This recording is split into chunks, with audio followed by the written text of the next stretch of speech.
My mother-in-law casually dropped a surprise on me. We're going to be living together now. We just remodeled the house into a duplex for convenience. Since the property is in your name, right? Emma, could you cover the $80,000 remodeling bill? My mother-in-law and my husband laughed, pleased with themselves. Watching them, I felt a surge of determination. I was about to confront them with a truth even my husband didn't know, along with some evidence.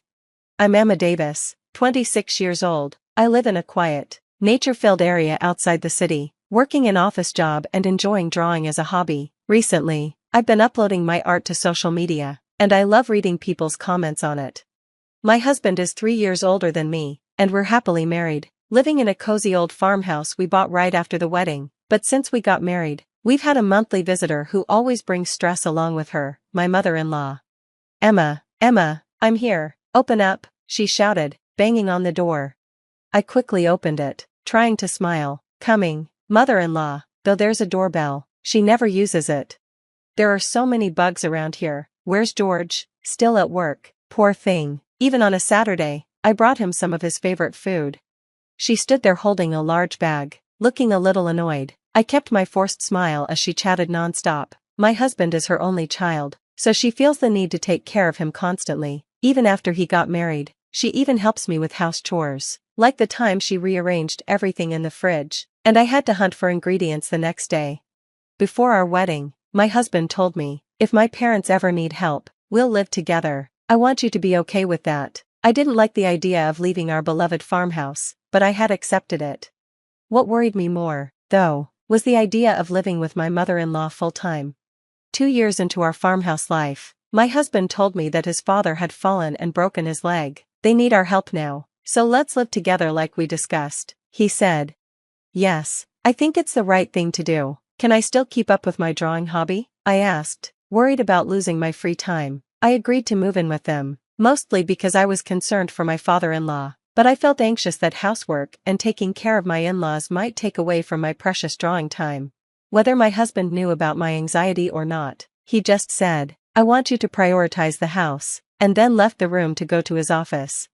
Alone in my room, I felt like I had almost given up on my self-centered husband. Looking at the illustrations I'd drawn over the years, I began to reflect on my feelings. Just as I had convinced myself to live with my in-laws, something unexpected happened.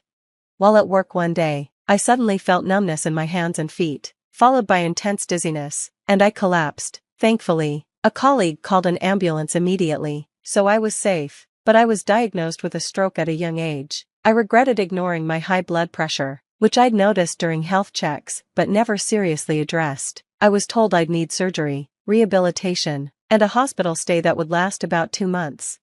As my diagnosis sunk in, I took out my phone and called my husband, my hands trembling. All he said was, I see, so I guess living together will be postponed, huh? I was crushed to realize he was more worried about moving in with his parents than about my health. With my father-in-law still in the hospital for his broken leg, there was no immediate need for caregiving, so I could focus on my recovery. Since we didn't have kids yet, there were no additional worries there. Still, I remembered my mother-in-law's constant wish for grandchildren, which she mentioned every time we met. Trying to shake off the thought, I picked up my sketchbook.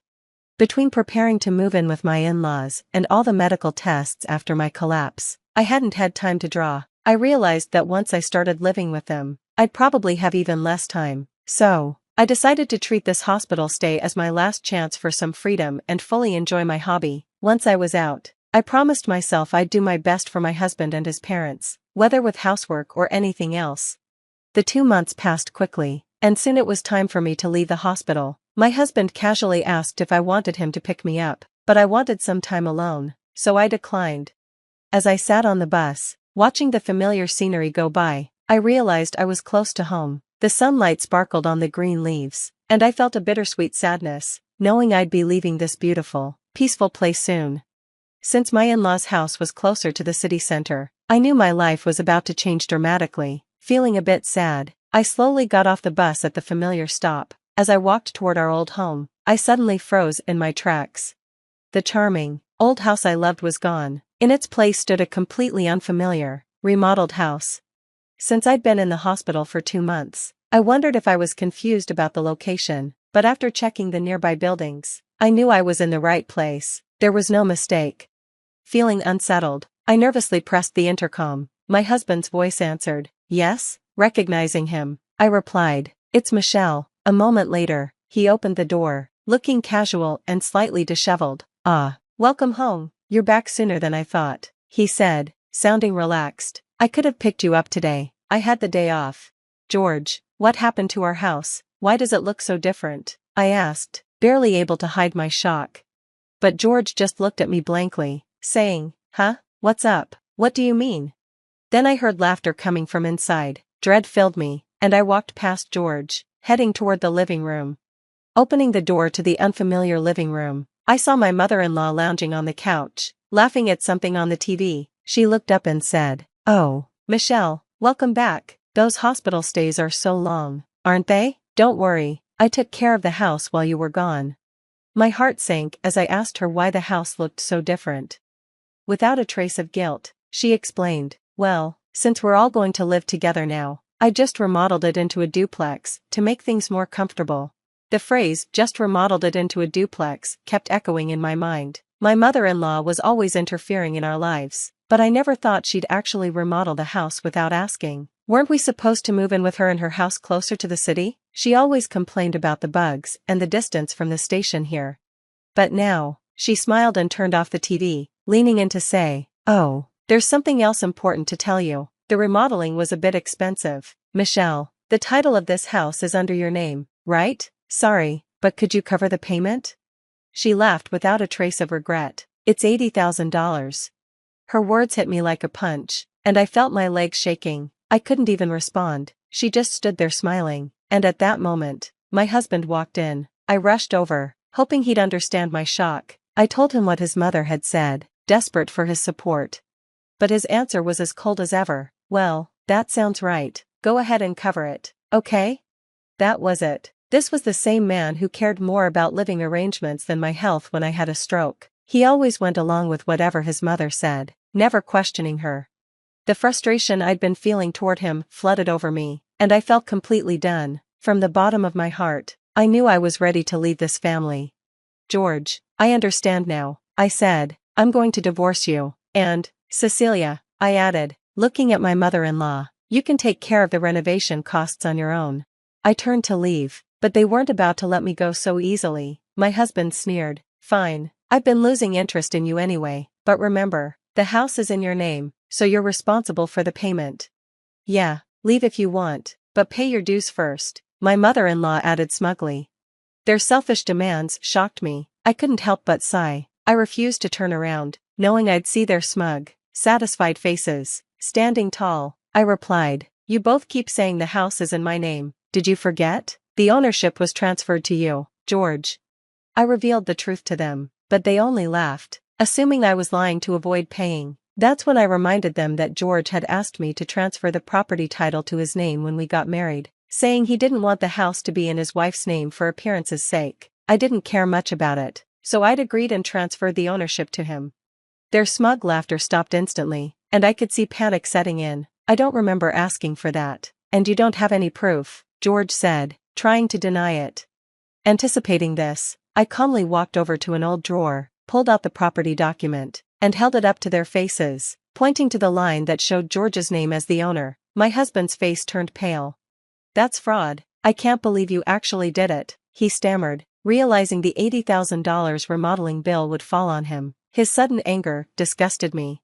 Realizing a calm conversation was impossible, I said, "We'll communicate through lawyers from now on." I turned to my mother-in-law and added, "Cecilia, your son seems to be in quite a bind, so please take care of him." Ignoring my husband's yelling, I left their house for good.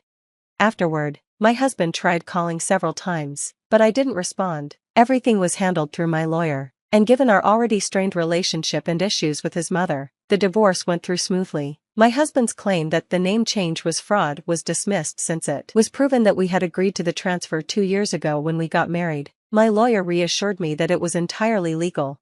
It turned out they had intended for me to cover the remodeling costs immediately after my release from the hospital, an effort to burden me financially at my weakest. Instead, since the house was under my husband's name, he was responsible for the bill, essentially trapping himself in the end. I also received alimony as part of the divorce settlement. Burdened by the large payment he now couldn't avoid, George either borrowed from risky lenders or found himself struggling with debt. While I was dealing with my husband and mother-in-law's schemes, I received an apology from my father-in-law, Bob, who was still in the hospital with a broken leg. He messaged me, saying, "I'm sorry for my wife and son's behavior." I could tell that Bob wasn't directly involved, but he had still ignored his wife's and son's treatment of me during the 2 years of our marriage. After replying briefly, I made up my mind to cut all ties with that family and move on with my life. Since then, my health has gradually improved, and I was able to go back to work. During my marriage, I used to draw carefully, always worried about my husband's reaction, but now, I can dive into my art freely, anytime I want. What started as just a hobby has turned into a career. People now reach out to me with job offers through the social media site where I post my illustrations. I now spend more time drawing for work than just for fun. Today, I'm on my way to visit an old farmhouse in a small, rural town. My dream now is to buy this house with a mix of my alimony and savings, then open an art studio there. As I ride the bus, looking out at the scenery, I remember the day I left the hospital, a day that changed everything for me. The beautiful natural landscape around me looks just as it did that day, but my feelings are completely different. I'm filled with excitement and hope for the new life ahead, and the sunlight streaming through the trees makes the leaves look so bright they're almost dazzling. Hey everyone, I'm Sarah. You know, your typical 17-year-old. Well, except for this chronic illness that's been kicking my butt for as long as I can remember. It's just been me and my dad, Mark, since Mom passed when I was little. We've always been tight. He's my rock, especially with all the hospital trips and meds. Life was pretty steady until Veronica walked into the picture. Dad met her at work, and she really turned on the charm. At first, I was happy for him. He deserved some joy. Veronica seemed cool, always bringing me little gifts. "Sarah, honey, how about a girls' night? Face masks and that rom-com you've been talking about," she suggested one day. I was all for it. "That sounds awesome. Maybe we could order pizza too," I replied. "Of course, anything for my new daughter," she said with a wink. But something about that wink just felt off. Things moved fast. Before I knew it, Dad was down on one knee, and Veronica was flashing a ring so big it could probably be seen from space. "Sarah, what do you think about having Veronica as your stepmom?" Dad asked, his eyes filled with hope. I forced a smile. "If she makes you happy, Dad, then I'm happy." The wedding was small, just close family and friends. Veronica moved in, and I tried to bond with her. We had family dinners where she asked about school, but something always felt a little weird. "So Sarah, how's that science project coming along?" she asked once. "It's going okay, still working on the hypothesis," I answered.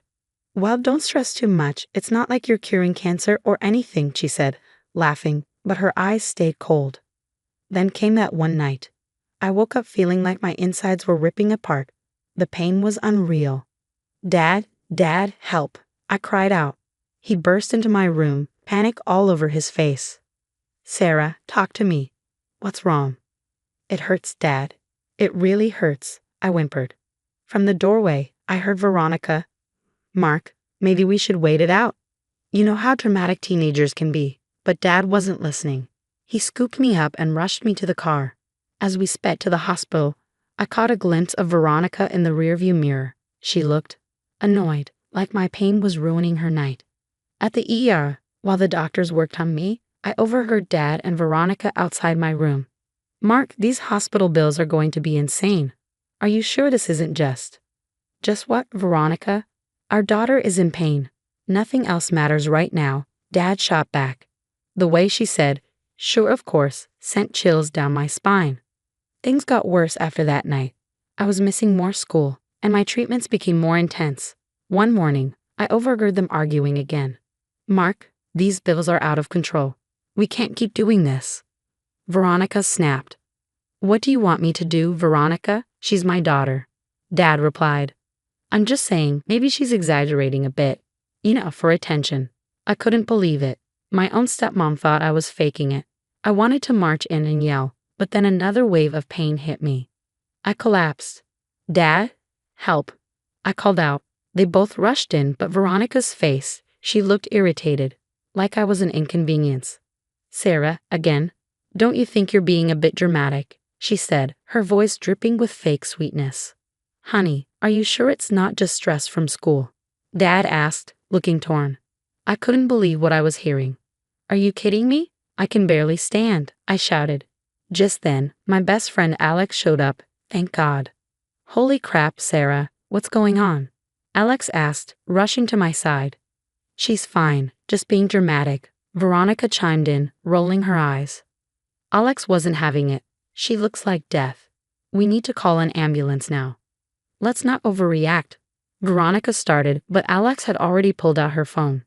But Alex was already dialing, and soon we were at the hospital. The doctors confirmed what I'd been saying all along. My condition was serious, and I needed consistent treatment. Dad looked guilty, but Veronica, she played the perfect stepmom for the medical staff. Oh, doctor, we've been so worried. Is there anything we can do to help our dear Sarah? She asked, her voice dripping with fake concern. The doctor gave her a skeptical look. Well, for starters, bringing her in when she's in pain would be a good idea. I saw Veronica's mask slip for just a second before she plastered on another fake smile. Later, when they thought I was asleep, I overheard her talking to Dad in the hallway. Mark, this is getting out of hand. These treatments, the hospital stays. We're going to go bankrupt. But the doctors said. Doctors say a lot of things, Mark. They're just trying to make money off us. Sarah's young, she'll bounce back. Maybe what she really needs is some tough love. I couldn't believe what I was hearing. Tough love. I was seriously ill, not faking it for attention. I don't have Veronica. What if? Trust me, Mark. I've dealt with kids before. Sometimes they just need a push to overcome these things. If we cut off the treatments, make her face life head-on, she'll thank us later. There was a long pause, and my heart pounded so hard, I thought they might hear it. Maybe you're right. We'll try it your way. I felt like I'd been punched in the gut. My own dad, the one person I thought I could always count on, was turning his back on me because his new wife said so. As they wheeled me out of the hospital the next day, I caught Veronica's eye. She gave me a smile that sent chills down my spine. It was like she was saying I won. But you know what? Game on, Veronica. If she thought I was going down without a fight, she had another thing coming. I might be sick, but I wasn't stupid, and I sure as hell wasn't going to let her win this twisted game she was playing. After Dad and Veronica cut off my treatments, things went downhill fast. I tried to tough it out, but it was rough. One morning, I could barely drag myself out of bed. Sarah, get up. You'll be late for school. Veronica's shrill voice pierced through my door. I don't feel good. I think I need to stay home. She barged in, eyes narrowed. Oh, please. This act is getting old. Get dressed. I tried to explain, but she wasn't having it. As I stumbled down the stairs, Dad looked concerned. Honey, are you okay? Maybe you should stay home. Veronica cut him off. Mark, remember what we talked about? No more coddling. Dad's face hardened. Right? Sarah, toughen up. You can't miss any more school. I couldn't believe it. I felt like I was living in some twisted alternate reality. At school, I pulled Alex aside. Dude, I need help. They've stopped my meds, my treatments, everything. Alex's eyes widened. What the hell? That's messed up. We've got to do something. I'm scared, Alex. What if they put me in foster care? That's when Mrs. Rodriguez, my favorite teacher, overheard us. Sarah, Alex, is everything okay? Before I knew it, I was spilling everything to her in her classroom. Her face grew more horrified with every word. This is serious, Sarah. We need to get you help. But what can we do? It's my dad's word against mine, I said. Alex snapped her fingers. Evidence, we need to gather proof. Mrs. Rodriguez nodded. Good thinking, Alex. Sarah, can you secretly record what's happening at home? I felt a glimmer of hope. Yeah, I think I can manage that. For the next few weeks, I was like a secret agent in my own house. I recorded Veronica's snide comments, Dad's dismissals of my pain. It was tough hearing it all again, but I knew it was necessary. One day, I overheard Veronica on the phone while I was supposed to be napping on the couch. Yes, I've transferred another $5,000. No, don't worry, Mark has no idea. He thinks it's all going to Sarah's treatments.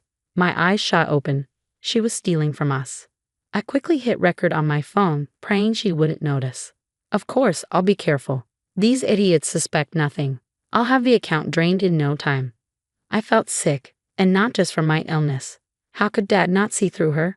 The next day at school, I filled Alex and Mrs. Rodriguez in. She's stealing money too. This is insane. Alex was fuming and Mrs. Rodriguez looked grim. I've contacted your previous doctors. They're appalled at the situation and are willing to provide statements. I nodded, feeling a mix of relief and fear. Thanks, Mrs. R. I just hope it's enough. As we planned our next move, a wave of dizziness hit me. The room started spinning. Sarah, you okay? Alex's voice sounded far away. I tried to respond, but my legs gave out. The last thing I heard was Mrs. Rodriguez yelling for someone to call 911. When I woke up in the ER again, Dad was there, looking scared and confused. Veronica was trying to smooth talk the doctor. Oh, you know teenagers, always so dramatic. I'm sure it's just stress from school. But the doctor wasn't buying it. Mrs. Thompson, your stepdaughter's condition is extremely serious. Without proper treatment, she could now let's not exaggerate.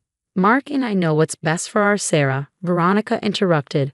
I saw Dad's face change. It was like he was finally seeing Veronica clearly for the first time. Before Dad could say anything, I felt myself slipping away again. As consciousness faded, I heard Alex's voice faintly. Don't worry, Sarah, we've got the evidence. We'll fix this. Just hang on. I wanted to tell them everything, the money, the lies, but the darkness was pulling me under. My last thought was, please let this plan work. I can't take much more of this. When I woke up again, I felt like I'd been hit by a truck. Dad was sitting next to me, looking like he'd aged 10 years overnight. Veronica was nowhere in sight. Maybe the witch finally flew off on her broomstick. Sarah, baby, I'm so sorry. I should have listened to you, Dad choked out, his voice heavy with regret. Before I could respond, the doctor stormed in, looking furious. Mr. Thompson, your daughter's condition is critical. The lack of treatment is borderline criminal neglect. I'm obligated to report this to the authorities. Dad looked like he was about to pass out. I didn't know. My wife said. That's when Alex and Mrs. Rodriguez burst in like they were leading a SWAT team. We've got proof. Alex shouted, waving her phone triumphantly. Mrs. Rodriguez, always the calm voice of reason, stepped forward. Mr. Thompson, Sarah's been documenting everything. The neglect, the verbal abuse, and the financial fraud. Dad's eyes widened in shock. Financial fraud? What are you talking about? Alex pulled up the recordings on her phone, and Veronica's voice filled the room, bragging about siphoning money from the family accounts. Dad's face went from shocked to utterly devastated. I can't believe this. Sarah, I'm so sorry. I've been such a fool. Just then, a nurse rushed in. There's been an accident. A woman named Veronica Thompson. My heart skipped a beat. Dad jumped to his feet. What happened? She was in a high-speed collision. Apparently, she was trying to leave town with a large sum of cash. She's alive, but she's paralyzed from the neck down. The room went dead silent. I couldn't help but think, Karma's Dad looked like he was going to be sick. I need to go see her. Dad, after everything she did. He shook his head. No, I need to tell her it's over, and that she's going to pay for what she did to you. As he left, Alex squeezed my hand. We did it, Sarah. You're safe now. The next few weeks were a whirlwind. My treatment started again, and slowly but surely, I began to feel like myself. Dad filed for divorce faster than you could say gold digger, and the cops were all over Veronica like white on rice. A year later, I was packing for college. Can you believe it? There were days I didn't think I'd make it to my next birthday, let alone college. Dad knocked on my door. Need any help, kiddo? Nah, I got it. Thanks, though. Things were still a bit awkward between us, but we were working on it. Sarah, I know I've said it 1,000,000 times, but I'm sorry. I should have believed you. I sighed. Dad, I get it. She played you. She played all of us. But you came through in the end, and that's what matters. He nodded, tears in his eyes. You're stronger than I ever knew. As I zipped up my last suitcase, Alex popped her head in. Ready to roll, college girl? I grinned. You bet. Let's blow this popsicle stand. As we loaded up the car, I couldn't help but feel grateful. Weird, right? But this whole mess showed me who my real friends were. It showed me how strong I could be. You okay? Alex asked, noticing my spaced out look. Yeah, just thinking. A year ago, I didn't think I had a future. Now, sky's the limit. Dad gave me one last hug before we took off. You show them what you're made of, kiddo. Now here's a question for you. If you were in my shoes, would you ever forgive your dad for choosing Veronica over you? Or is some betrayal too deep to move past? Drop your thoughts in the comments below. I'm dying to hear what you do in this situation. And if you enjoyed this wild ride, hit that like button and subscribe for more stories that'll make your jaw drop. Trust me, you won't want to miss what's coming next. Hi there, I'm Vanessa Caldwell. I'm 32, a graphic designer living in Seattle. My apartment? Small but cozy, filled with half-finished projects and way too many houseplants. I've always been the artsy type. Life was good. Freelance gigs, close friends, and my family, especially my brother Derek. We were thick as thieves growing up. Then Derek met Natalie. At first, I was thrilled. She seemed perfect, charming, funny, the whole package. But oh, was I in for a surprise. Hey sis, what do you think of Natalie? Derek asked me after their third date. She seems great, Dare. I'm really happy for you, I said, meaning it with all my heart. Fast forward 3 years, and now I'm gritting my teeth every time we're in the same room. Don't get me wrong, Natalie's still charming, but only when there's an audience. When it's just family, that's when her true colors show. Take last Thanksgiving. I brought my signature pumpkin pie, and Natalie just had to say, "Oh, how quaint. I thought we agreed I'd do dessert this year." Did we? I replied, trying to keep it light. Must have slipped my mind. Derek, bless him, tried to smooth things over. Come on, Nat. There's always room for more pie. But the damage was done. The rest of the night was full of those little jabs. Oh, Vanessa, still single? Don't worry, I'm sure you'll find someone eventually. Or, that outfit is so brave of you. I could never pull off something so unique. Each comment was like a paper cut, small but sharp. And they just kept coming. I tried talking to Derek, but he'd always brush it off. That's just Natalie's sense of humor, Van. She doesn't mean anything by it. But I knew better. I saw how her eyes narrowed when Derek and I shared an inside joke, or how she conveniently interrupted every time we tried to have a conversation alone. Eventually, I started dreading family gatherings. Me, the girl who used to live for our chaotic Caldwell get-togethers. You okay, V? My best friend Marcus asked one night over pizza and beer. You've been kinda quiet lately. I sighed, picking at the label on my bottle. It's just family stuff. Natalie's really getting to me. Marcus raised an eyebrow. Natalie? Derek's wife. I thought you liked her. I did. Or, at least I tried. But I don't know. It's like she has a vendetta against me or something. Have you talked to Derek about it? I snorted. Yeah, right? He thinks she walks on water. Besides, I don't want to cause problems. Marcus gave me a long look. Sometimes, V, you've got to rock the boat to keep it from sinking. I knew he was right, but the thought of confronting the situation made my stomach turn. I'd always been the peacekeeper. Stirring up drama went against everything I believed in. But as the weeks went by, things got worse. Natalie's comments became meaner, her actions more blatant. She'd accidentally delete messages from Derek inviting me to dinner, or conveniently forget to pass along details about family events.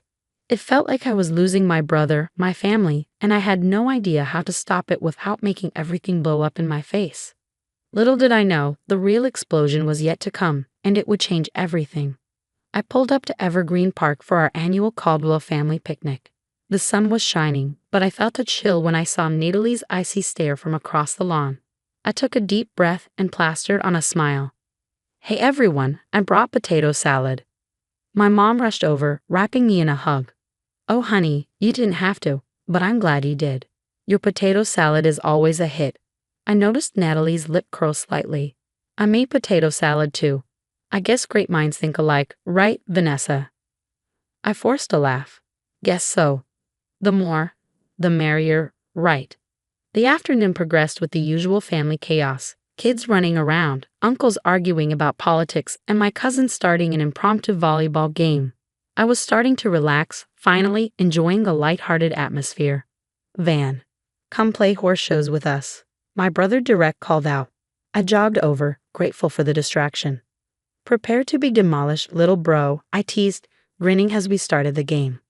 We were mid-laugh when I heard Natalie's voice cut through the noise, sharp and shrill. Vanessa, what do you think you're doing? I turned, confused. Playing horse shows? No, I mean, why are you sitting there? She marched over, pointing at the lawn chair I'd settled into between turns, her face flushed with anger. Oh, I just needed a quick breather. Is there a problem? That's my spot, Natalie snapped, her voice low but full of venom. Everyone knows I always sit there at the family picnic. I blinked, taken aback. I didn't realize there was assigned seating in public park. I can move if it's that big a deal. It is a big deal. You're always trying to take what's mine. The hostility in her tone made me flinch. Derek stepped in, trying to calm things down. Babe, come on. It's just a chair. There are plenty of others. But Natalie whirled on him, her eyes blazing. Oh, so now you're taking her side? Typical. I stood up, hands raised in surrender. Look, it's fine. I'll move. No need for drama. As I bent down to grab my water bottle, something caught my eye, a flash of metal glinting in the sunlight. My breath hitched. Natalie had picked up a pair of garden shears from a nearby toolbox. Natalie, what are you? Before I could finish, she lunged at me, shears raised.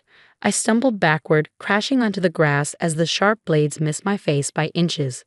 My heart raced as she screamed, eyes wild with fury. You think you can just waltz in here and take everything from me? I'll show you what happens to homewreckers. Chaos erupted around us. My dad and uncle rushed to restrain her, while my mom yanked me to safety. Derek stood frozen, shock etched across his face. What the hell, Natalie? I gasped, still trembling. Have you lost your mind? She struggled against my dad's grip, her voice dripping with spite. You've been trying to come between Derek and me since day one. Miss Perfect, Miss Sweet. Everyone loves Vanessa. Well, I'm sick of it. I couldn't believe what I was hearing. Are you kidding me? I've bent over backward to make you feel welcome, and this is how you repay me? By trying to stab me with garden shears? Derek finally snapped out of his daze. Natalie, this is insane. You need to calm down. Don't you dare tell me to calm down, she shrieked. If you had any backbone, you'd stand up for your wife instead of always siding with your precious sister. I watched as Derek's face crumpled, torn between the woman he married and his family. In that moment, it hit me just how deep this toxicity ran. As the sound of approaching police sirens filled the air, one of my cousins had apparently called 911. I made a silent bow. No more playing nice. No more walking on eggshells. It was time to stand up for myself and protect my family from Natalie's poison. The idyllic family picnic had become a nightmare, but it was the wake-up call I needed. Things were going to change starting now. The days following the picnic blurred into one anxious stretch. Every sudden noise made me jump, my heart racing whenever the doorbell rang. When my phone buzzed, I saw Derek's name flash across the screen. Again. Van, please, can we talk about this? He begged. I sighed, pinching the bridge of my nose. What's there to talk about, Derek? Your wife tried to stab me. She's really sorry, he insisted. It was just a misunderstanding. A misunderstanding. My voice rose. Direct, she came at me with a weapon. How do you misunderstand that? There was a long pause. Look, Natalie's agreed to go to anger management classes. Can't we just move past this? I couldn't believe what I was hearing. Move past it. Direct, do you even hear yourself? After hanging up, I called Marcus. We met at our favorite coffee shop where I spilled everything.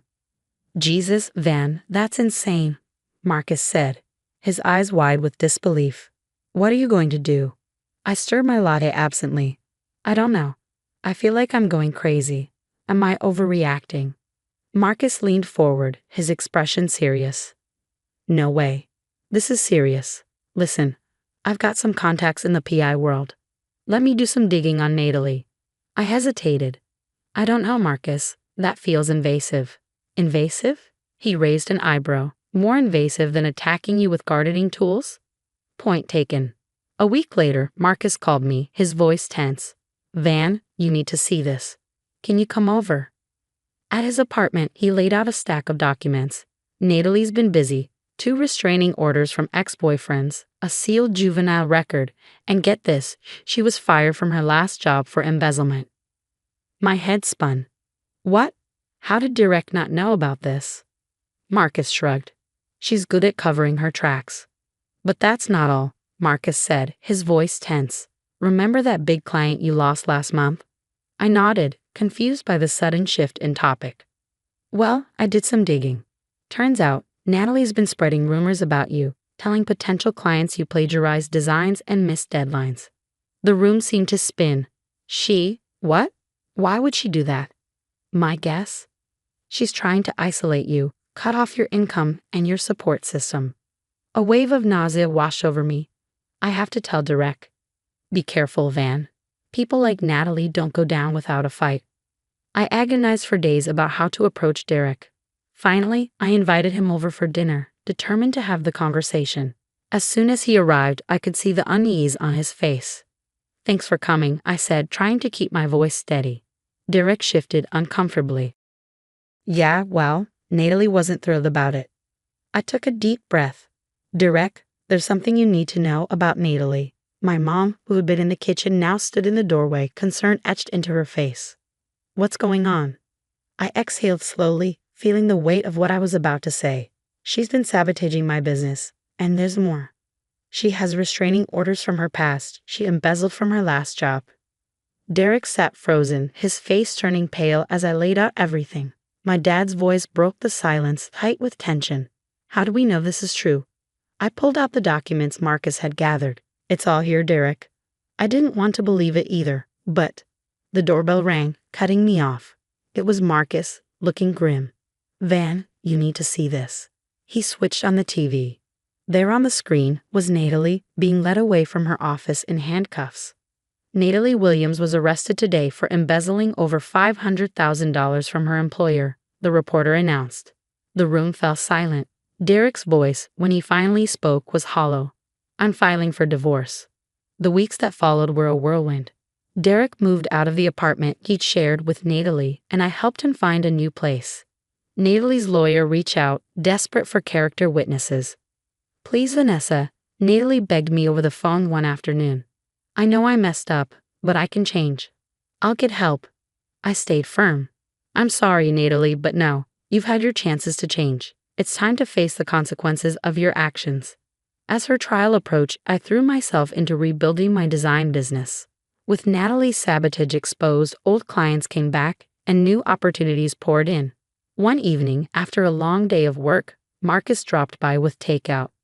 Thought you could use a break, he smiled, setting the containers down on my desk.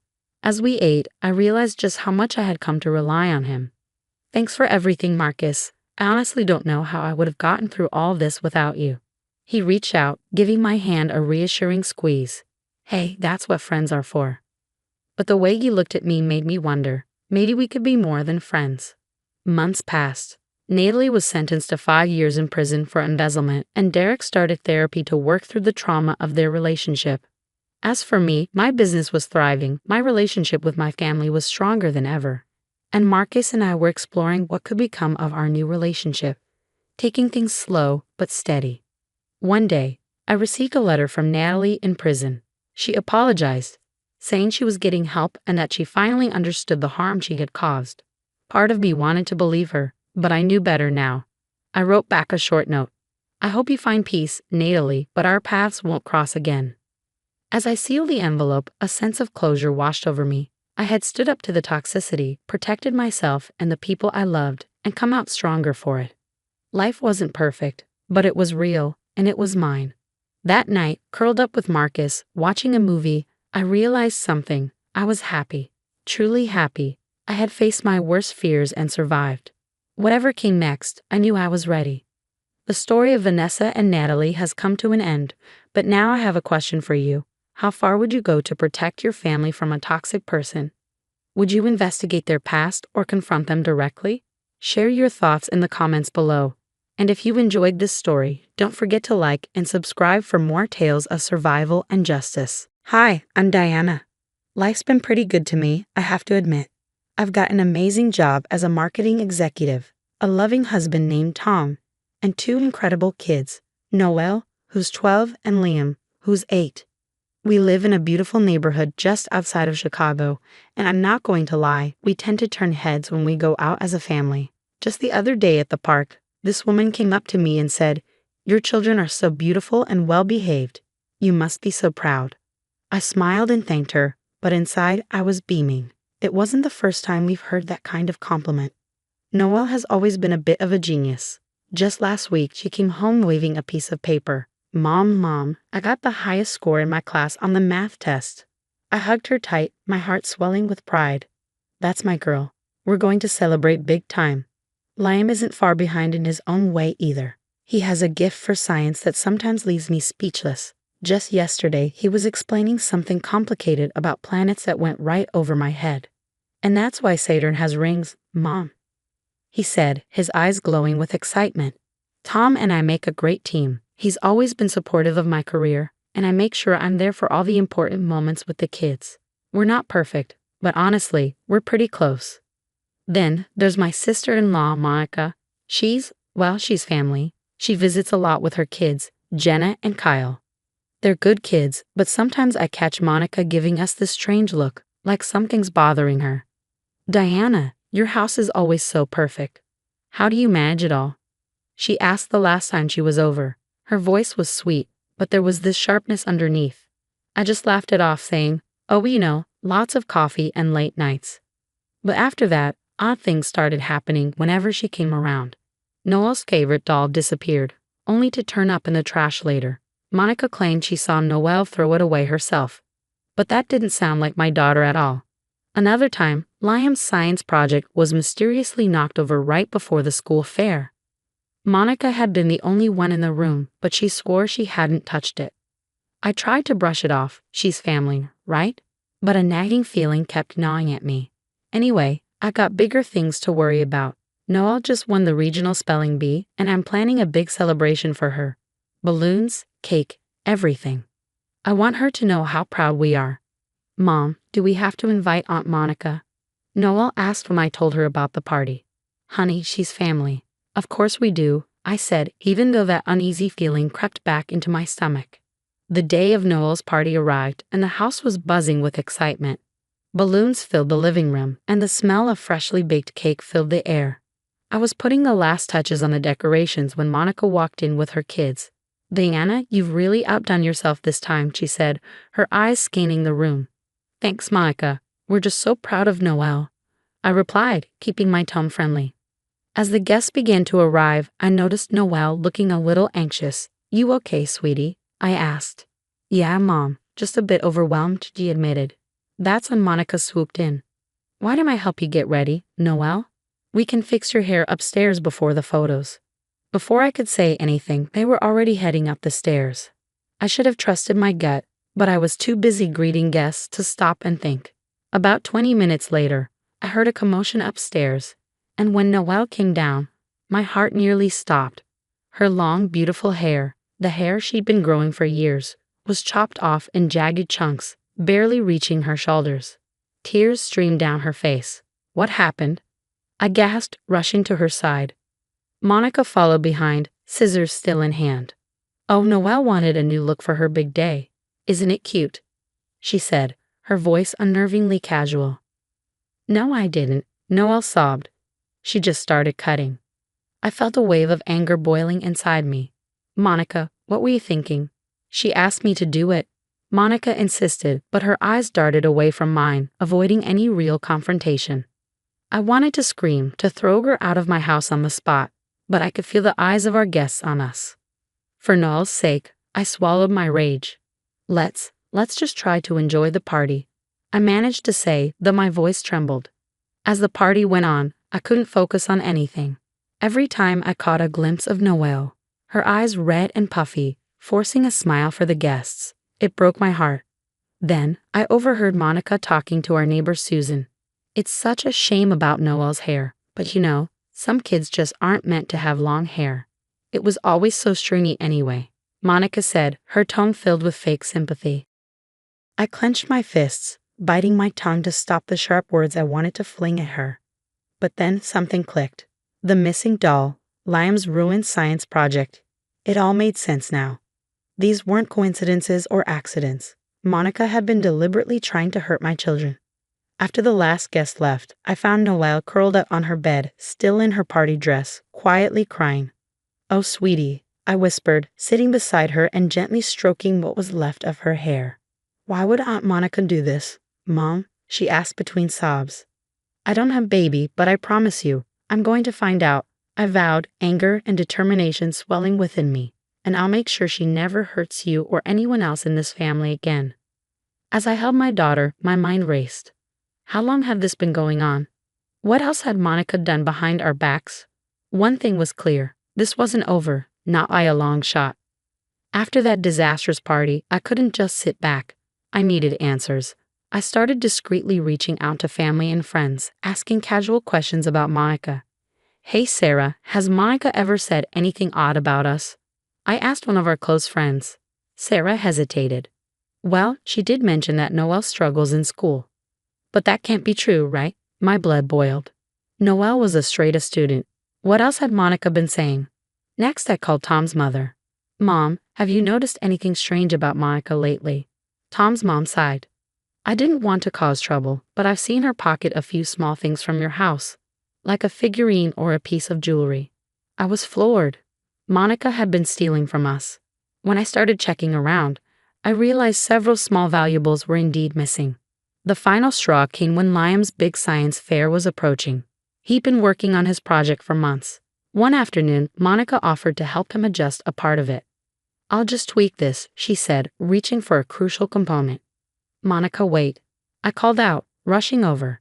I caught her just in time. She was about to break a key part of Liam's project. That night, after everyone had gone to bed, I made a decision. I installed hidden cameras around the house. It felt wrong, but I had to protect my family. The footage I captured was horrifying. Monica rummaging through our drawers, whispering cruel things to the kids when no one was around, and even trying to cause accidents.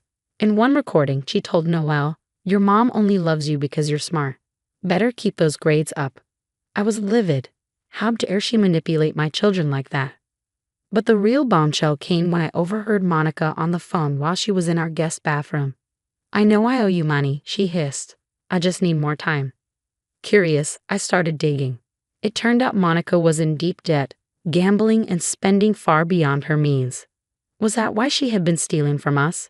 As I pieced everything together, a plan began forming in my mind.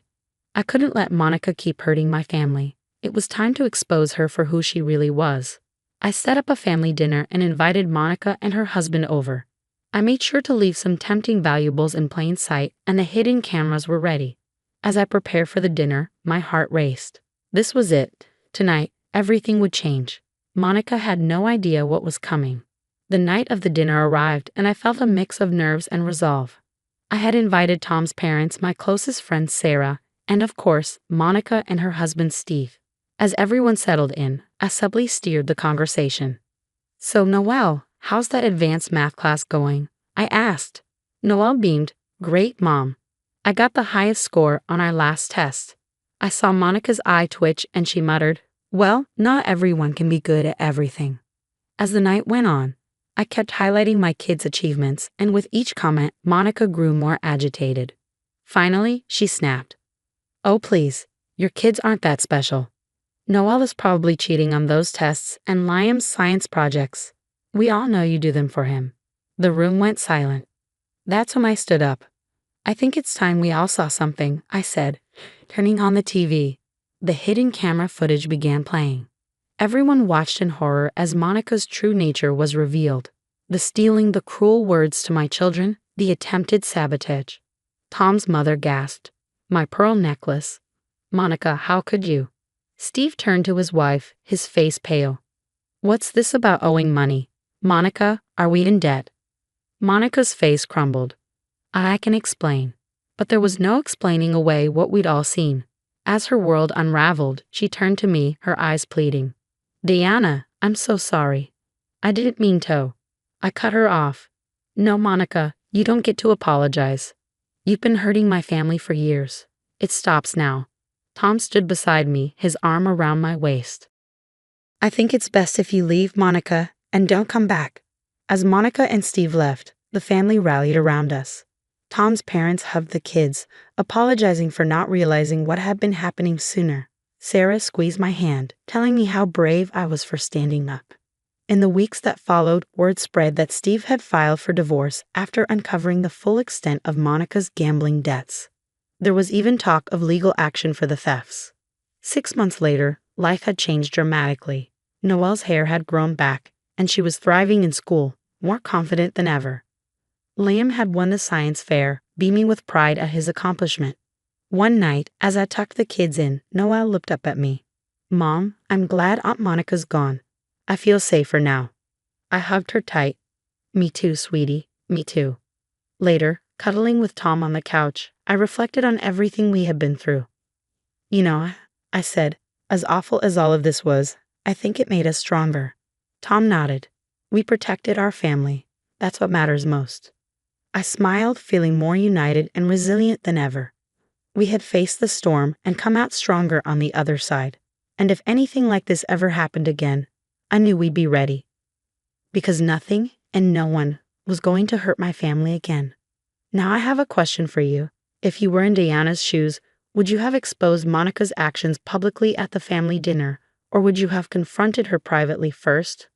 What do you think are the ethical implications of using hidden cameras to gather evidence against a family member? Share your thoughts in the comments below. Your perspective could help others who might be dealing with toxic family situations.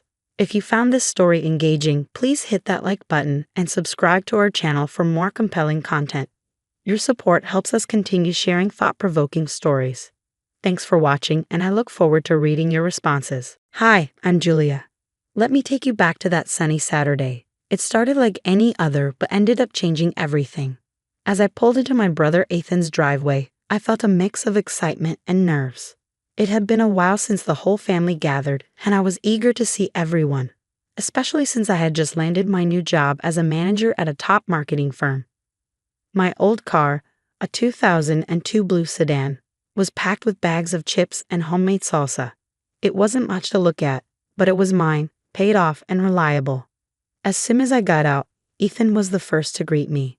"Hey, Jules, we were starting to think you'd bailed on us." "Never," I laughed, handing over the snacks. Traffic was a nightmare. Walking into the backyard, the smell of grilled burgers hit me. And there was Vanessa, Ethan's wife, looking like she just stepped out of a magazine shoot in her summer dress and designer sunglasses. My parents waved from the grill, and my younger siblings, Mike and Sarah, were setting up outdoor games. Finally, the guest of honor arrives. Vanessa called out, her voice loud enough for the neighbors to hear. She glanced at my car, parked next to their brand new SUV. "Couldn't you park that relic around the block, Jules? It's killing my view." A few of my cousins chuckled as I tried to laugh it off. "Well, it gets me from A to B," I replied. Vanessa sighed dramatically, taking a sip of her cocktail. "Oh, honey, you really should treat yourself. You're a manager now, aren't you? Act like it." I started to say something, my news about the new job still fresh. But Vanessa had already moved on, gathering a group to announce the start of a game. I stood there, her words stinging, until Ethan caught my eye and shrugged apologetically, mouthing, "Don't let her get to you." The afternoon went on with the usual barbecue fun, games, mingling, and catching up. But Vanessa's comment gnawed at me. It wasn't just about the car, it was her way of reminding me where I stood in her world. As we all sat down to eat, the conversation buzzed with updates from everyone's lives. I shared my job news, receiving congratulations and questions from family, all while Vanessa played up her role at the same company. She had no idea the bombshell I was about to drop. "So, Julia, it must be a big step up from your old gig, huh?" Vanessa said with a smirk. "Hopefully they're paying you enough to upgrade that car soon." She nudged Ethan as she spoke. Before I could respond, my mom interjected. "We're all so proud of Julia. She's worked hard for this." The meal went on with laughter and stories, but tension simmered just below the surface. As the sun set and people started saying their goodbyes, I helped clean up, all the while thinking about Vanessa's arrogance and the reality of what awaited on Monday. That Monday morning, walking into the sleek glass building, my stomach was in knots. First days are always nerve-wracking, but this one was different. I was stepping into a managerial role at one of the most prestigious marketing firms in the city. The receptionist greeted me warmly. "Good morning, Julia. They're ready for you upstairs." Stepping out of the elevator, I was greeted with applause from my new team. The director, Mr. Carter, shook my hand. Everyone, let's officially welcome Julia as your new project manager. The room buzzed with excitement, but my eyes quickly found Vanessa. She was clapping, but her smile was tight and her applause hesitant. She hadn't known I would be her new boss until this very moment. Let's catch up after this, Julia, Vanessa said, her tone a mix of surprise and forced cheerfulness. Sure, let's do that, I replied, calm and composed, though my emotions swirled beneath the surface. After the meeting, as everyone returned to their desks, Vanessa lingered. Her steps were slow, her usual confidence diminished. Julia, about the barbecue, I hope there are no hard feelings, she said softly, a far cry from her usual boldness. Vanessa, let's keep our focus on work, I said, my tone professional. Personal matters stay outside these walls, I replied with a polite yet distant smile. Of course, Julia, you're right, Vanessa nodded, though her eyes darted away, barely masking her unease. Over the next few days, I dived into project files and performance reports. Vanessa's work required special attention. There were inconsistencies in her project timelines and budget allocations that didn't add up. During one of our one-on-ones, I decided to address it directly. Vanessa, I've noticed some discrepancies in the Smith account. Can you walk me through your process here? I asked. Sure, it's probably just minor oversights. You know how it goes, deadlines and all, she laughed nervously, fidgeting with her pen. Minor or not, accuracy is crucial, Vanessa. We can't afford mistakes, especially with high-profile clients. Let's go over this together, shall we? My tone was firm, leaving little room for excuses. Yes, absolutely. I'll pull up the details now, she said, her fingers trembling slightly as she tapped on her keyboard. As we reviewed the files, it became clear that Vanessa was cutting corners.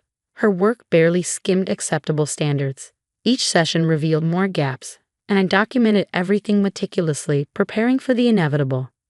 In our next meeting, I laid out the documented discrepancies. Vanessa, based on these reviews, I see a pattern of oversight that needs to be corrected immediately. I understand, Julia. I'll make sure to tighten things up. Thanks for pointing these out, she responded, her tone a mix of gratitude and discomfort.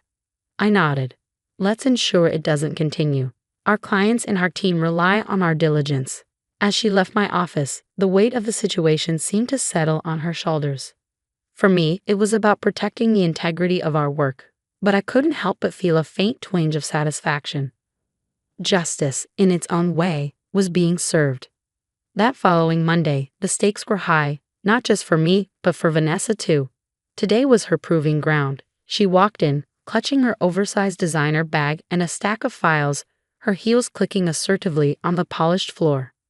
About a minute? I beckoned her into my office, my tone purposeful. Sure thing, she replied, smoothing her blouse as she sat down. I'm putting you in charge of the Henderson project, I said, laying out the project details in front of her. It's small but crucial. Think of it as an opportunity to showcase your skills. Vanessa's eyes flicked up, a mix of nervousness and excitement shining in them. Really? Thanks, Julia. I won't let you down. I nodded, watching her closely. I'll be guiding you through it, but I want to see what you can do when you're leading. As the days rolled on, I kept a close watch on her progress. Meetings were frequent, and I documented every decision and approval. Vanessa's initial enthusiasm began to wane as the pressure mounted. During one of our strategy sessions, I asked Vanessa during our last review, you mentioned outsourcing some of the graphics work. Have you vetted the vendor properly? Oh yeah, they're good. I think they'll be fine, she replied hastily. It's crucial they're more than just fine. Can you share the vetting process you followed? I pressed, knowing any misstep now would be on record. She fumbled through her files, her facade of confidence slipping. I'll get that info to you by the end of the day. I just didn't bring the paperwork with me right now. Days turned into weeks, and the project deadline loomed. In a team meeting, it was Vanessa's turn to present her progress.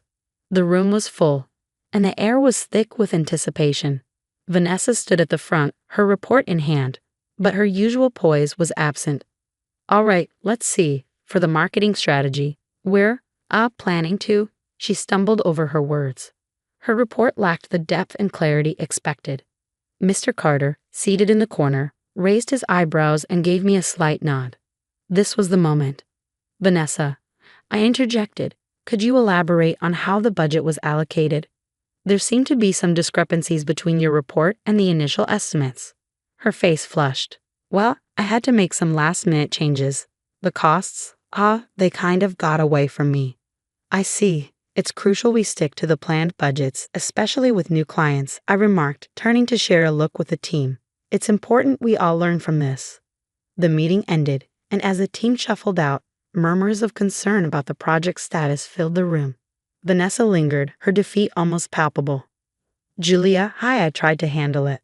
I don't know what went wrong, she confessed, her voice low. Managing projects is about oversight and adaptability, Vanessa. Let's discuss how we can rectify this, I said, my tone firm but not unkind. I knew this moment wasn't just about her failure, it was about setting a standard for everyone. Vanessa nodded, agreeing to meet later. I documented everything carefully. Her mismanagement was now evident to the entire team. Though I took no pleasure in her struggle, I knew it was necessary to protect the company and its clients. This was about justice, not revenge. Upholding professional standards was key. The day after that disastrous meeting, the office was eerily quiet. As I made my way to my desk, whispers trailed behind me like a shadow. Vanessa, pacing by the water cooler, intercepted me before I could sit down. This was a setup, wasn't it? You've been out to get me from the start, she accused, her voice tense and strained with anger and confusion. I gave you an opportunity, Vanessa. The outcome was in your hands, not mine, I replied, calm and measured against her rising tone. But you watched me fail. You could have helped more, you could have guided me, she said, desperation creeping into her voice. Helping is one thing.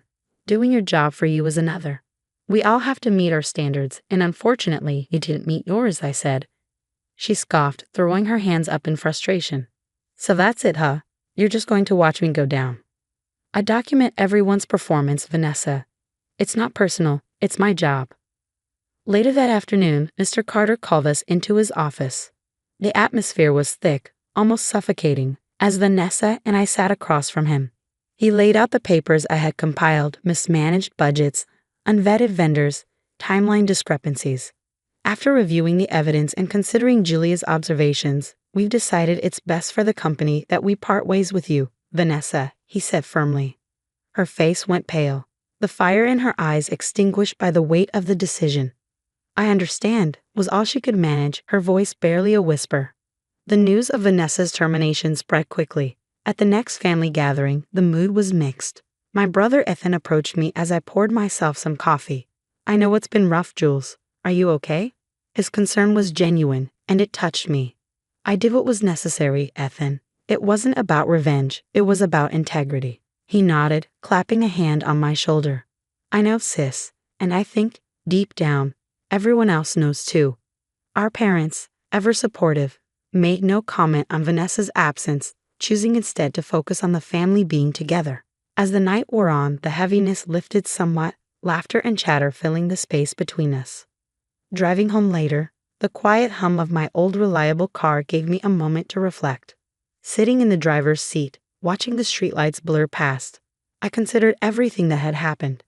My job had demanded tough choices, ones that affected not just me, but the people around me.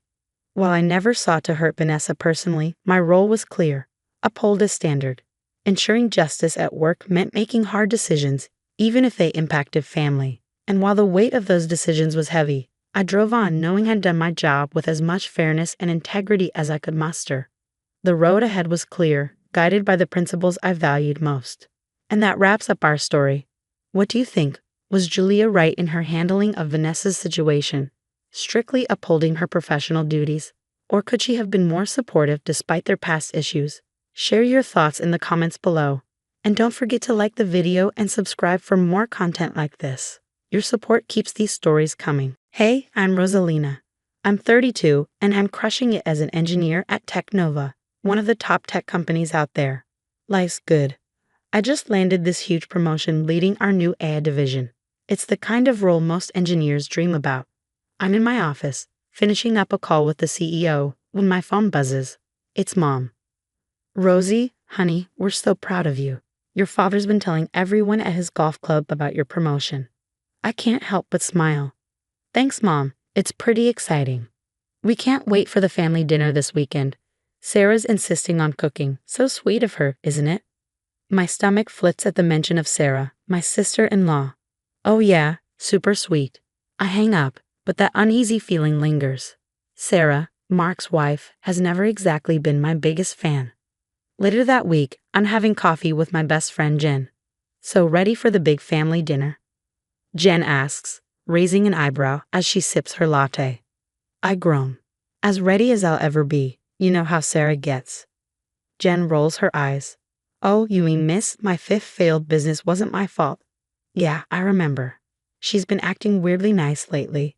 Right? I say, unsettled. She keeps offering to help me with things. It's off. Maybe she's finally growing up, Jen jokes, but we both know better. The night of the dinner arrives, and I'm a bundle of nerves as I pull up to my parents' house. Mark greets me at the door with a grin. There's the big shot engineer, he says, pulling me into a hug. I force a laugh. Thanks, bro. How's the new job? His smile falters for a second. Oh, still getting settled. As we walk inside, I see Sarah in the kitchen, pots and pans scattered around her. She looks up, and for a fleeting moment, I swear there's something dark in her eyes. Rosalina. So glad you could make it, she says, her voice dripping with sweetness. I'm making your favorite, seafood pasta. Thanks, Sarah. That's really thoughtful, I reply, though something about her tone doesn't sit right. As I help set the table, I overhear Sarah talking to my mom.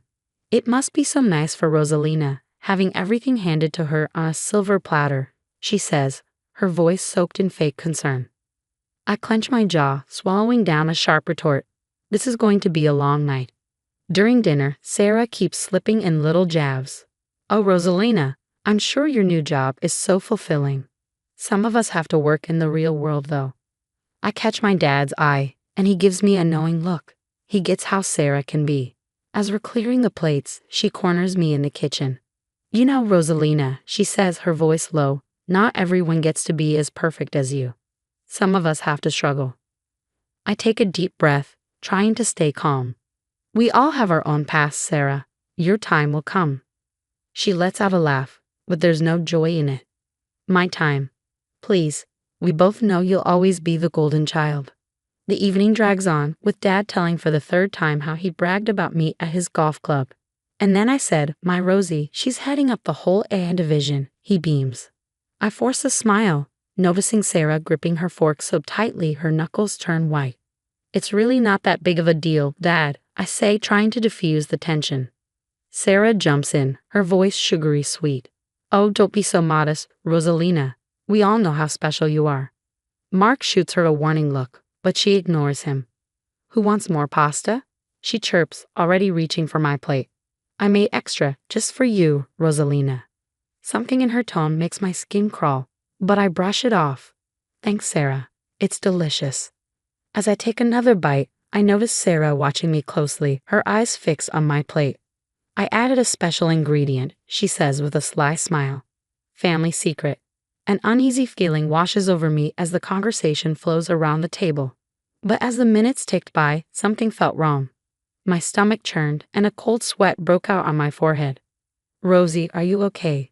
Mom asked. Concern etched across her face. You look pale.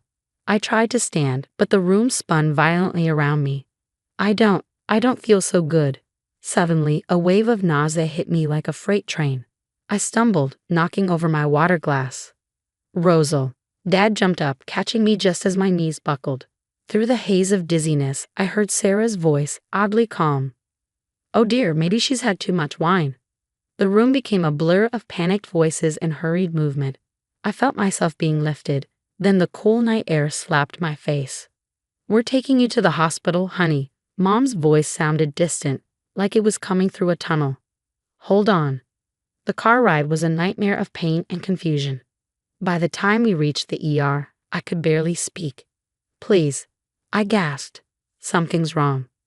The next few hours were a whirlwind of doctors, tests, and growing panic. I drifted in and out of consciousness, catching fragments of conversations. Severe poisoning, unknown toxin, critical condition. At one point, I overheard a nurse speaking to my parents in hushed tones. We're doing everything we can, But you should prepare yourselves. The next 24 hours are crucial. Through the fog of pain and medication, one thought circled in my mind. This wasn't an accident. Sometime later, hours, days, I wasn't sure. I woke to find Jen sitting by my bedside, her eyes red from crying. "Oh, thank God," she breathed. "Rosie, we thought we'd lost you." I tried to speak, but my throat felt like sandpaper. Jen quickly held a straw to my lips, letting me sip water. "What?" I croaked. "What happened?" Jen's face darkened. "The doctors say you were poisoned, Rosie. They found some nasty stuff in your system." Sarah's strange behavior at dinner flashed through my mind. "Sarah," I whispered. "The pasta." Jen squeezed my hand. "I know, I've told the police, but—" She trailed off. "But what?" I pressed, fear gripping me. Jen hesitated. "Your brother, he's not being very helpful. He keeps saying you must be mistaken, that Sarah would never." Anger surged through me, giving me strength I didn't know I had.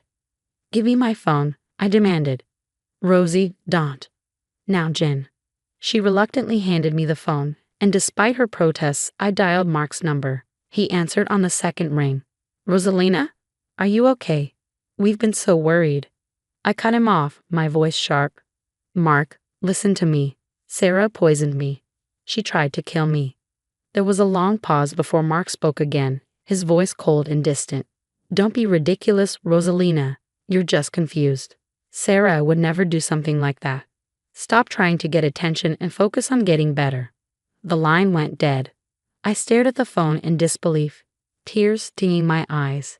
Jen gently took the phone from my hand. "It's okay, Rosie. We'll figure this out.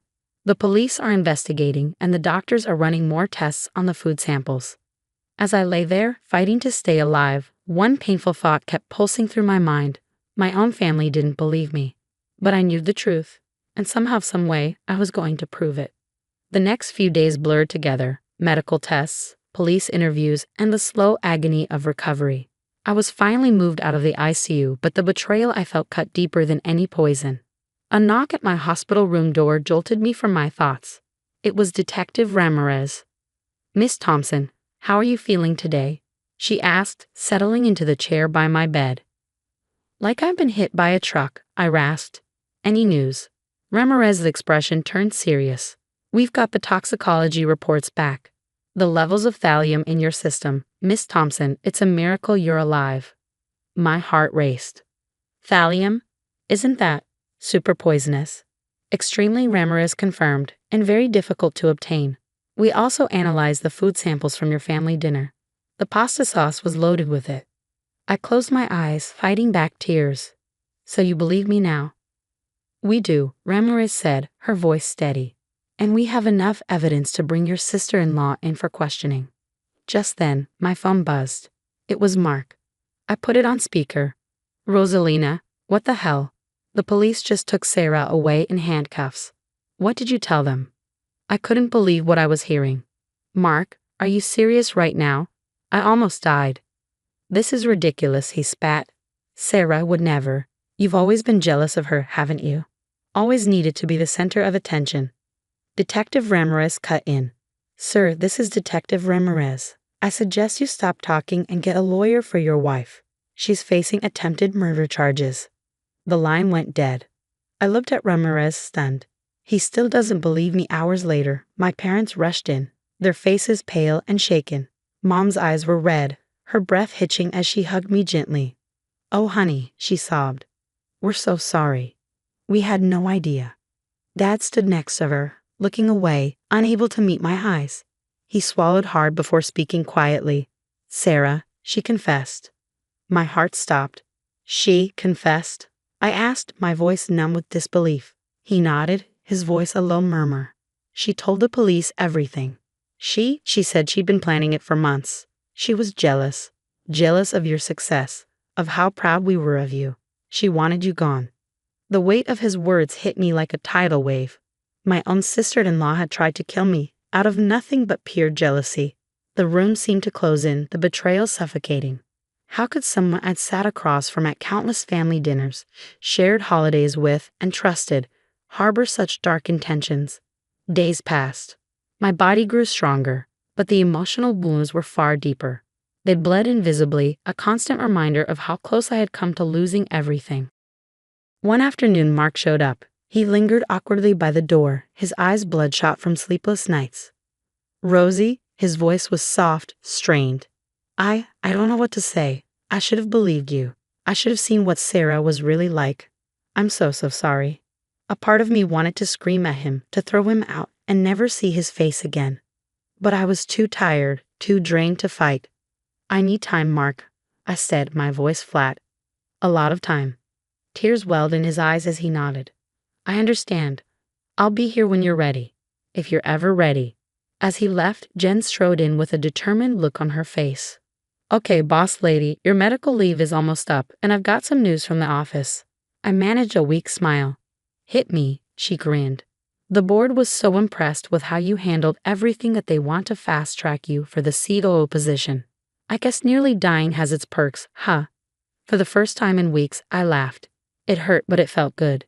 "You know what, Jen? I think I'm ready to get back out there. I've got a life to rebuild and a whole lot of success to rub in Sarah's imprisoned face." Jen beamed. "That's my girl. Now let's talk about your triumphant return to Technova. I'm thinking confetti cannons, maybe a marching band." As she rambled on, a spark reignited inside me, the fire that Sarah had tried to snuff out. I was done living in the shadows. It was time to shine brighter than ever. 6 months after the poisoning, I stood in front of the mirror, adjusting my blazer. Today was my first day as COO of Technova, and I was determined to make it count. My phone buzzed. It was a text from Jen. "Ready to rock this, boss lady?" I smiled and typed back, "Born ready." Driving to the office, I reflected on how much had changed. Sarah was serving a 20-year sentence for attempted murder. Mark and I were slowly working on rebuilding our relationship, but trust, that would take time. My parents, once so proud, had become fiercely protective, almost to a fault. Walking into Technova, I was greeted with cheers and applause. Linda, our CEO, approached with a wide grin. "Welcome back, Rosalina, or should I say, Madam COO." I shook her hand firmly. "Just Rosalina is fine. Now, let's get to work." The day flew by in a whirlwind of meetings and projects, and by the time the sun set, I felt a strange sense of peace. I was finally where I belonged. As I was packing up for the day, there was a knock at my office door. It was Mark, standing there with a small potted plant in his hands. "Hey, Rosie, I brought this for your new office," he said awkwardly. I hesitated before accepting it. "Thanks, Mark. That's thoughtful." He shifted uncomfortably, guilt still hanging between us. I know it doesn't fix anything, but I'm trying, Rosie. I really am." I nodded, a mix of emotions swirling inside me. "I know, it'll take time, but I appreciate the effort." As Mark left, Jen popped her head in. "Hey, superstar. Ready for your big date tonight?" I grinned, grabbing my bag. As ready as I'll ever be. Life wasn't perfect, but it was mine. And for the first time in a long time, I was excited to live it. I was going to embrace every moment, every challenge, and every triumph. And now, here's a question for you all. If you were in Rosalina's shoes, could you ever forgive your brother for not believing you about the poisoning? Is there a point where family loyalty should have limits? Or should we always leave room for redemption? Drop your thoughts in the comments. I'm really curious to hear where you stand on this one. If Rosalina's story resonated with you, hit that like button and subscribe for more tales of overcoming adversity and toxic relationships.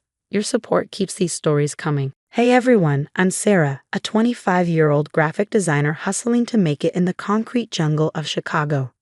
My apartment may be tiny, but it's mine, and I've been grinding hard to save up for something big, a top-tier laptop that'll level up my freelance game. Now let me tell you about my family. It's complicated, especially with my older sister, Emma. She's been a thorn in my side since we were kids, constantly trying to one-up me, green with envy over every little thing I did. I remember winning a school art contest once, and instead of congratulating me, Emma just rolled her eyes. "Big deal. Anyone can scribble on paper," she said. That's what I dealt with growing up. "Hey, Sarah, why don't you show Emma your drawing?" My mom would say, oblivious to the tension. Emma would sneer, "Yeah, let's see what the little artist can do." And don't even get me started on our parents, Tom and Linda. They practically had a sign on the door saying, Emma's #1 fan club. It was always Emma this, Emma that, while I was over here working my butt off, feeling invisible. Dad, guess what? I'd try to share something at dinner, but he cut me off. Emma, sweetie, how was school? Emma would flash a smug smile. Oh, just aced another test. No big deal. But I didn't let it get to me. I kept my head down and worked hard. In the end, it paid off. I landed a scholarship to art school while Emma was still figuring things out. When I told her the news, she couldn't believe it. They must be desperate for students, she sneered. I tried not to let it get to me. Fast forward to today, and I finally saved enough to treat myself to a dream. A shiny new MacBook Pro, $3,000 worth of pure graphic design power. The day I hit that order button, I was on cloud 9. You sure about this, Sarah? My best friend Mike asked. That's a lot of cash. I've never been more sure of anything, I told him. This is my moment. My birthday finally arrived and my family came over for a small celebration. Mom and Dad brought a cake and even Emma showed up. Happy birthday, sis, she said, handing me an envelope. Inside was a $100 gift card. Emma stood there grinning like she'd just given me a fortune. Wow, thanks, Emma. That's really generous, I said, trying to be nice. Well, you know, I spare no expense for my little sister, she replied with fake sweetness. Then there was a knock at the door, and my heart skipped a beat. I knew what it was. I rushed to the door and came back with a large box. My new laptop. I couldn't hide my excitement as I tore into the box like a kid on Christmas morning. There it was, sleek, shiny, and perfect. Isn't it beautiful? I held it up, beaming. That's when I noticed Emma's face darkening. How much did that cost? She asked, her voice tight. About $3,000, I admitted. Her eyes widened in disbelief. $3,000. Who spends that on a laptop? It's for my work, Emma. I've been saving up. I started to explain, but she cut me off. Oh right, your work, she sneered, making air quotes. Because little Miss Perfect needs the fanciest toys to doodle on. It's not doodling, Emma. It's graphic design. It's my career. The tension in the room was unbearable. Mom and Dad looked uncomfortable as Emma kept firing off snide comments, each more biting than the last. I noticed she was hitting the wine pretty hard, refilling her glass again and again. Must be nice to waste money like that, she slurred at one point. Some of us have to work for a living, you know. I do work, Emma, really hard. Please, sitting around playing on your fancy computer isn't work. I was about ready to snap. But Mom intervened. Girls, please, she said. It's Sarah's birthday. Let's try to get along. As the party began to wind down, I walked Mom and Dad to the door. Thanks for coming, I said, forcing a smile. And thanks for the cake. Of course, sweetie. Happy birthday, Mom replied, giving me a warm hug. I closed the door behind them and took a deep breath. All I had to do was say goodbye to Emma, and this nightmare of a birthday would finally be over. But when I turned back to the living room, Emma wasn't there. I heard a noise coming from my home office. Emma, I called, walking toward the sound. When I reached the doorway, I froze. Emma was in my office, stumbling drunk, with my toolbox open at her feet and a hammer in her hand. On the desk was my brand new laptop, or what was left of it. Emma, what are you doing? I screamed, rushing into the room. She turned toward me, her eyes wild and unfocused. We're even, she slurred, and before I could stop her, she raised the hammer one last time and brought it crashing down on my laptop with a sickening crunch. I stood there, paralyzed, staring at the wreckage of my hard-earned dream, years of saving and work destroyed in a moment of drunken jealousy. The reality of what just happened hit me like a tidal wave, a whirlwind of rage, heartbreak, and an iron determination that this would be the last time Emma ever hurt me. My hands shook as I dialed 911, but by the time I got through to an operator, Emma had already stumbled out of my apartment. I tried explaining what happened to the cops, but without her there, it felt pointless. We'll file a report, ma'am, the officer said over the phone, but without the suspect present. I knew what that meant, a slim chance of any real justice. I wasn't about to let it end there. I called my parents, hoping they'd back me up. Mom, Dad, you need to tell the police what Emma did. You saw how she was acting. There was a long pause. Finally, Dad spoke. Honey, Emma called us earlier. She said she left your party around 8 p.m. We can't lie to the police. My blood ran cold. No, that's not true. She was here. She smashed my laptop. You know how she gets when she drinks. Mom chimed in softly. Now, Sarah, I think you might be exaggerating. Emma would never do something like that. Maybe you had a little too much to drink yourself. I couldn't believe what I was hearing. My own parents were siding with Emma again, choosing her lies over my truth. Fine, I said, my voice ice cold. Believe what you want. I hung up, sinking to the floor, surrounded by the pieces of my shattered dreams. But as I sat there, something inside me hardened. I was done being Emma's punching bag, done with my family's blindness. It was time to expose Emma for who she really was. I called up my best friend, Mike. If anyone could help, it was him. Mike, I need your help. It's about Emma. What did she do this time? Mike asked, his voice laced with concern. I filled him in on everything. Mike let out a low whistle. Damn, Sarah. That's messed up. What do you want to do about it? I want to catch her, expose her, make sure everyone sees her for the lying, manipulative person she really is. All right, I'm in. What's the plan? We spent hours brainstorming. Mike's tech skills were going to be key. First things first, he said, we need to set up some surveillance in your place. Hidden cameras, mix, the works. Next time Emma comes over, we'll catch everything. Good idea. What else? We'll create a fake social media account to keep tabs on her. I can also do some digging into her digital footprint, maybe even her financials. People like Emma usually have skeletons in their closets. Meanwhile, I had my own role to play. I'll act like I've forgiven her, I said. I'll get close again. Mike paused. You sure you can pull that off? I sighed. I've been playing nice my whole life, Mike. I can do it a little longer. Over the next few weeks, we put our plan into action. Mike helped me install tiny cameras and microphones around my apartment, hidden in picture frames and potted plants. We created a fake Instagram account, Chicago Party Girl, and sent Emma a friend request. She accepted without hesitation. I reached out to Emma, pretending to be the forgiving sister. Hey, Em, I've been thinking. I'm sorry about how things went down on my birthday. Can we talk? Her response came quickly. Sure, sis. I'm glad you've come to your senses. How about dinner next week? I had to stop myself from throwing my phone across the room. Instead, I typed back, sounds great, can't wait. And the game was on. Mike was working his magic on the digital front. Late one evening, he called me, excitement in his voice. Sarah, you're not going to believe this, he said. I think I found something big. Really big. My heart raced. What is it? I can't say for sure yet, but it looks like Emma might be embezzling from her company. I need to dig deeper, but the numbers don't add up. Shock and a sense of vindication washed over me. This was it, our way to finally bring Emma down. As I prepared for our upcoming dinner, a mix of sadness crept in. How had it come to this? My own sister, my own family, but I pushed those feelings aside. Emma had made her choices, and now it was time for her to face the consequences. Little did she know, her world of lies was about to crumble, and I would be there to watch it burn. When Emma arrived for dinner, I played the part of the forgiving sister. Hidden cameras were rolling, capturing every word. Thanks for coming, Em, I said, offering a smile. I really want us to move past all this. Of course, sis, water under the bridge, right?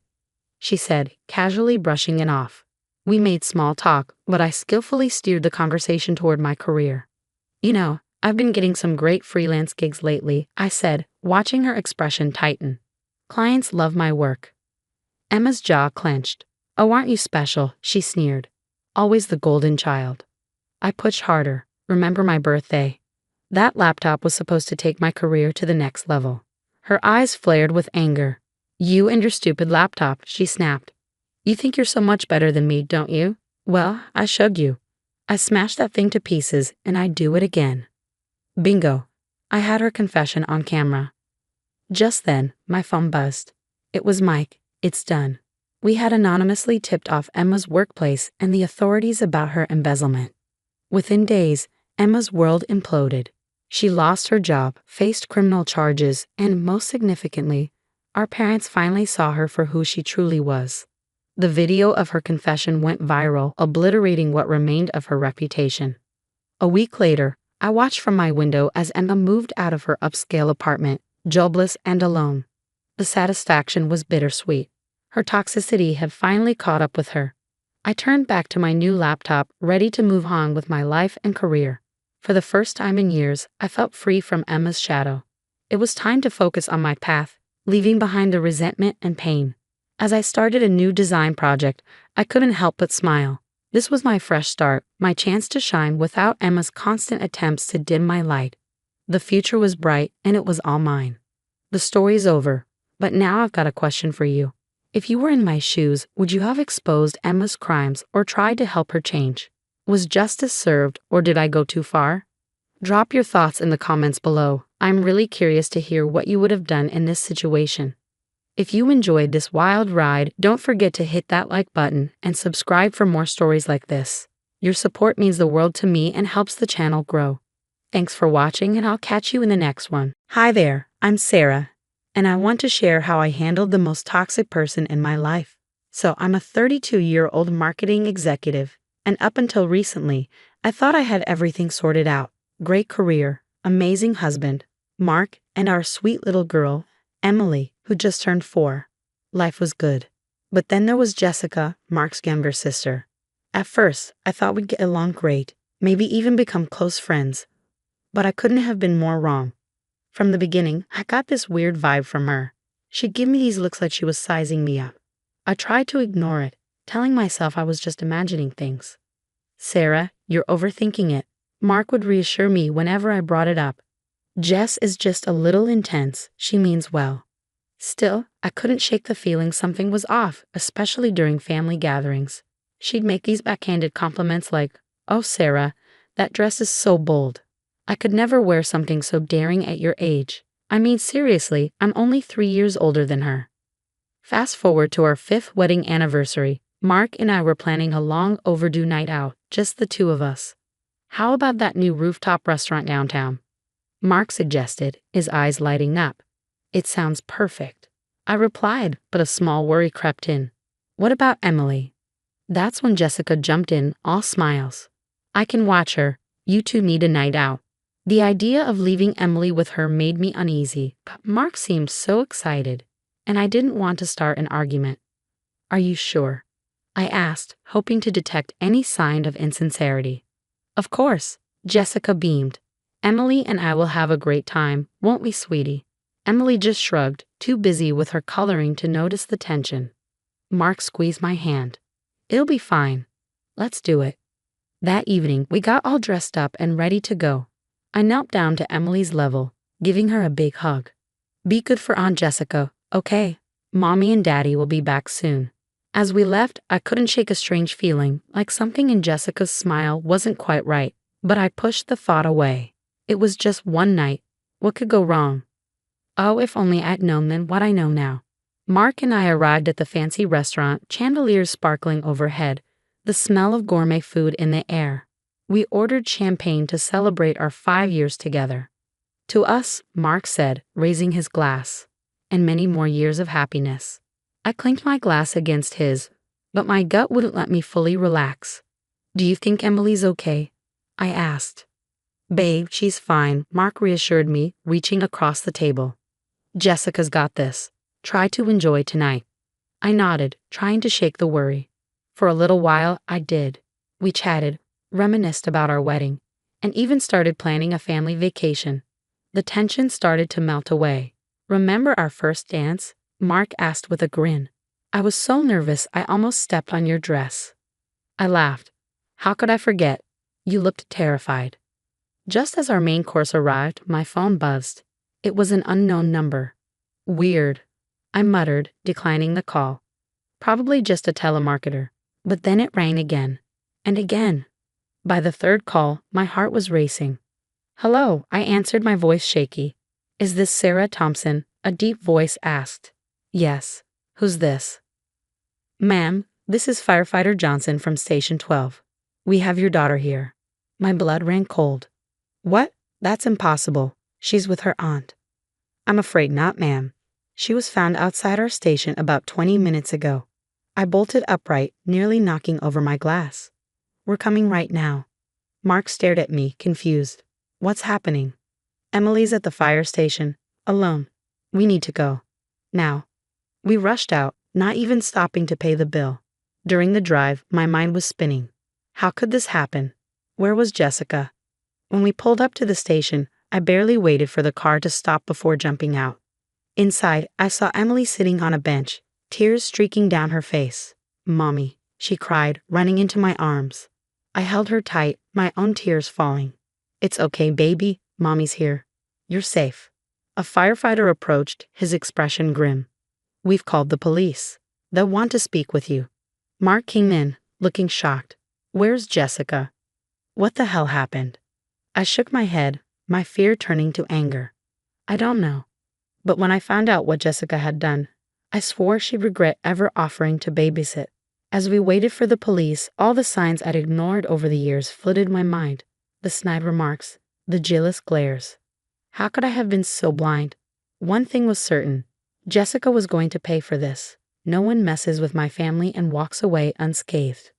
The next few days were a blur. Police interviews, sleepless nights, and Emily clinging to me as if she'd never let go. I couldn't blame her. The cops were doing their investigation. But I needed answers now. "I'm hiring a private investigator," I announced to Mark over breakfast. He sighed, rubbing his temples. "Is that really necessary? The police are already." "The police aren't moving fast enough." I cut him off, my voice sharp. "This is your sister, Mark. Don't you want to know why she did this?" Mark's face fell, his defenses crumbling. "Of course I do. I can't believe Jess would do something like this." I softened, reaching for his hand.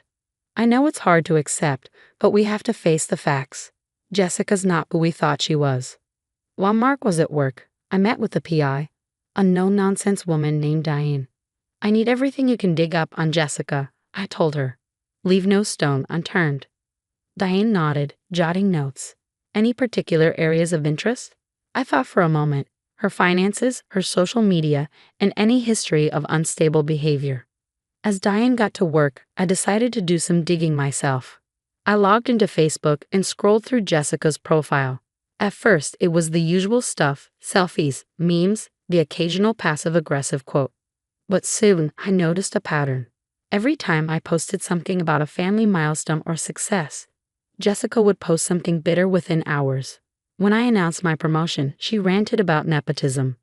When we shared photos from our family vacation, she posted articles about the toxicity of nuclear families.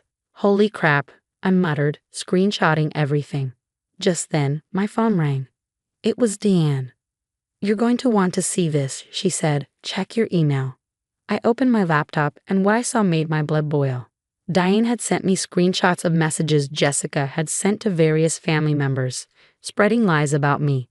One message read, "Did you know Sarah's cheating on Mark? I saw her with another man last week. Should we tell him?" No wonder some of Mark's cousins had been so cold to me lately. I called Mark immediately. "You need to come home. Now." When he arrived, I laid everything out. The Facebook posts, the messages, all of it. I can't," Mark stuttered, his face pale. "Why would she do this?" "Because she's jealous," I said softly. "She's always been jealous." Just then, Emily wandered into the room, clutching her favorite stuffed animal. "Mommy, can I tell you something?" I knelt down to her level, brushing the hair out of her face. "Of course, sweetie." "What is it?" Emily's lower lip trembled. "Aunt Jessica said mean things when you were gone. She said you didn't really love me. That's why you left me." With her words, Mark's head snapped up, his eyes blazing with anger. "She said what?" he growled. I hugged Emily tighter, my heart breaking. "It's not true, baby. Mommy and Daddy love you more than anything in the world." Emily snuggled into my arms, and I met Mark's gaze. The pain and betrayal in his eyes mirrored my own. "We need to talk to my parents," he said grimly. "They need to know what Jessica's done." I nodded, already formulating a plan. Jessica thought she could mess with my family, but she had no idea who she was dealing with. The truth was coming out, and there would be nowhere left for her to hide. The next morning, the call we'd been waiting for finally came. The police had found Jessica hiding out at a friend's place. They brought her in for questioning, and that's when it all unraveled.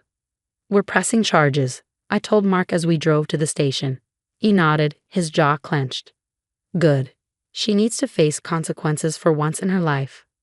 At the station, we watched through a two-way mirror as Jessica broke down during the interrogation. I just wanted her to know what it feels like to lose everything, she sobbed. Sarah has it all: the perfect job, the perfect husband, the perfect kid. It's not fair. A wave of anger and pity washed over me. She's been planning this for months, the detective said. It wasn't just a spur-of-the-moment thing. Mark's parents arrived at the station, looking devastated. His mom's voice trembled as she asked, "Is it true? Did Jessica really?" I nodded, grim. "I'm sorry, but yes. We have proof." We showed them everything: the social media posts, the lies she spread, and even Emily's statement about the cruel things Jessica had said. "Oh God," Mark's mother whispered. "Where did we go wrong with her?"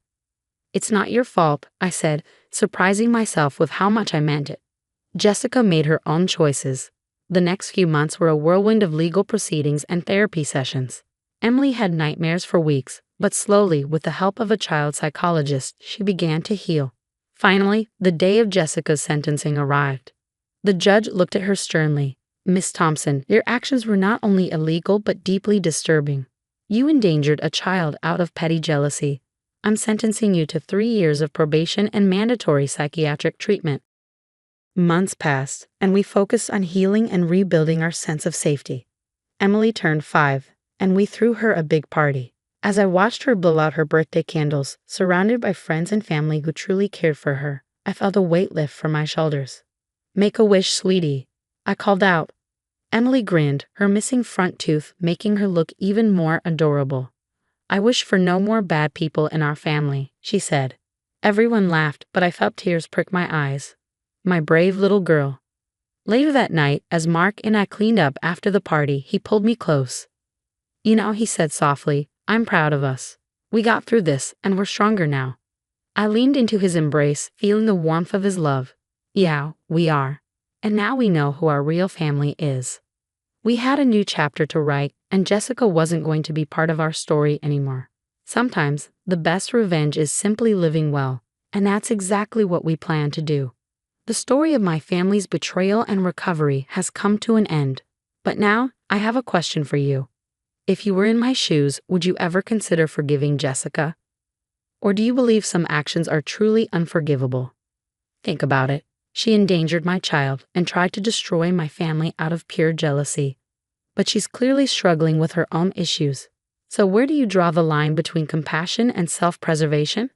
Share your thoughts in the comments below. I'm really curious to hear your perspective. And if you enjoyed this wild ride, don't forget to hit that like button and subscribe to the channel for more real-life drama and family stories. Your support means the world to me and helps me keep sharing these intense experiences with all of you. Thanks for watching. I'll see you in the next video. Hey there, I'm Lily. Let me tell you about the moment my life flipped upside down. It was a quiet Sunday afternoon in our small suburban neighborhood. Angela and Andrew, who lived just a couple of doors down, seemed like the perfect couple, happy, settled, the picture of domestic bliss. But under the surface, there was a storm brewing, one I couldn't quite understand. Angela, in particular, always had this underlying tension around her, especially when it came to me. I couldn't pinpoint why, but I could feel it simmering. One day, I walked over to their house, cradling my newborn in my arms, excited to share my joy. I naively thought the baby would bring us closer. "Hey, Angela, look who's here. Isn't he just adorable?" I smiled, beaming with pride. Angela forced a smile back, but her eyes revealed something darker. "He's lovely, Lily. Congratulations." Andrew, bless him, was more genuine, his smile warm as he said, "He's perfect, Lily. We're so happy for you." But I noticed his nervous glances toward Angela. Something was off, and it only got worse as time passed. What started as small, uncomfortable moments turned into awkward family dinners filled with passive-aggressive comments. I couldn't ignore it anymore. One day, I asked Andrew, "Is everything okay with Angela? She seems different." He sighed, running his hands through his hair. "It's complicated, Lily. She's dealing with some things internally. I'm not sure how to help her." I didn't want to push, but the strain was becoming impossible to ignore. Things finally came to a head at a family gathering. We were all at our parents' house, and the atmosphere was tense from the start. Angela was especially on edge. Everyone was passing around my baby, cooing over him, but when it was Angela's turn to hold him, something snapped.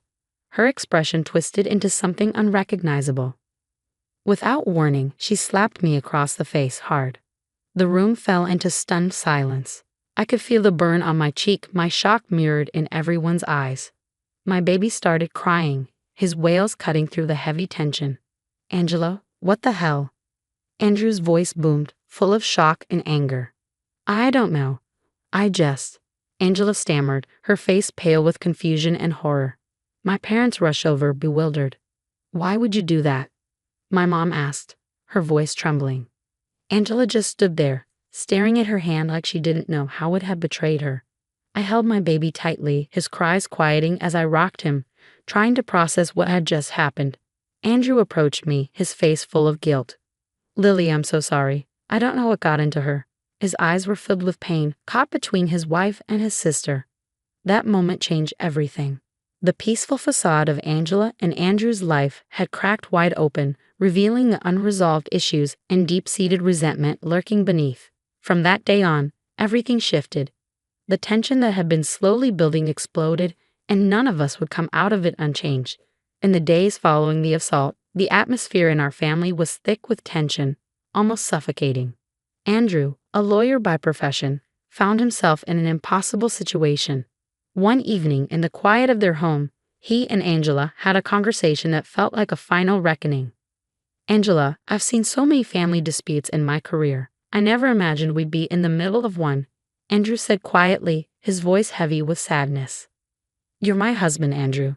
You're supposed to be on my side," Angela shot back, desperation in her voice. "It's not about sides, Angela. It's about right and wrong. You hit my sister. In front of everyone. I can't just ignore that." Andrew's voice trembled as he tried to keep his composure. "I know I made a mistake, but I'm your wife. Doesn't that mean anything to you?" Angela's eyes were pleading, searching for a sign of solidarity. At the same time, I was struggling with my own emotions. Sitting in the quiet of my living room, I confided in a close friend. "I never thought Angela would do something like this. And Andrew, he's in such a tough spot."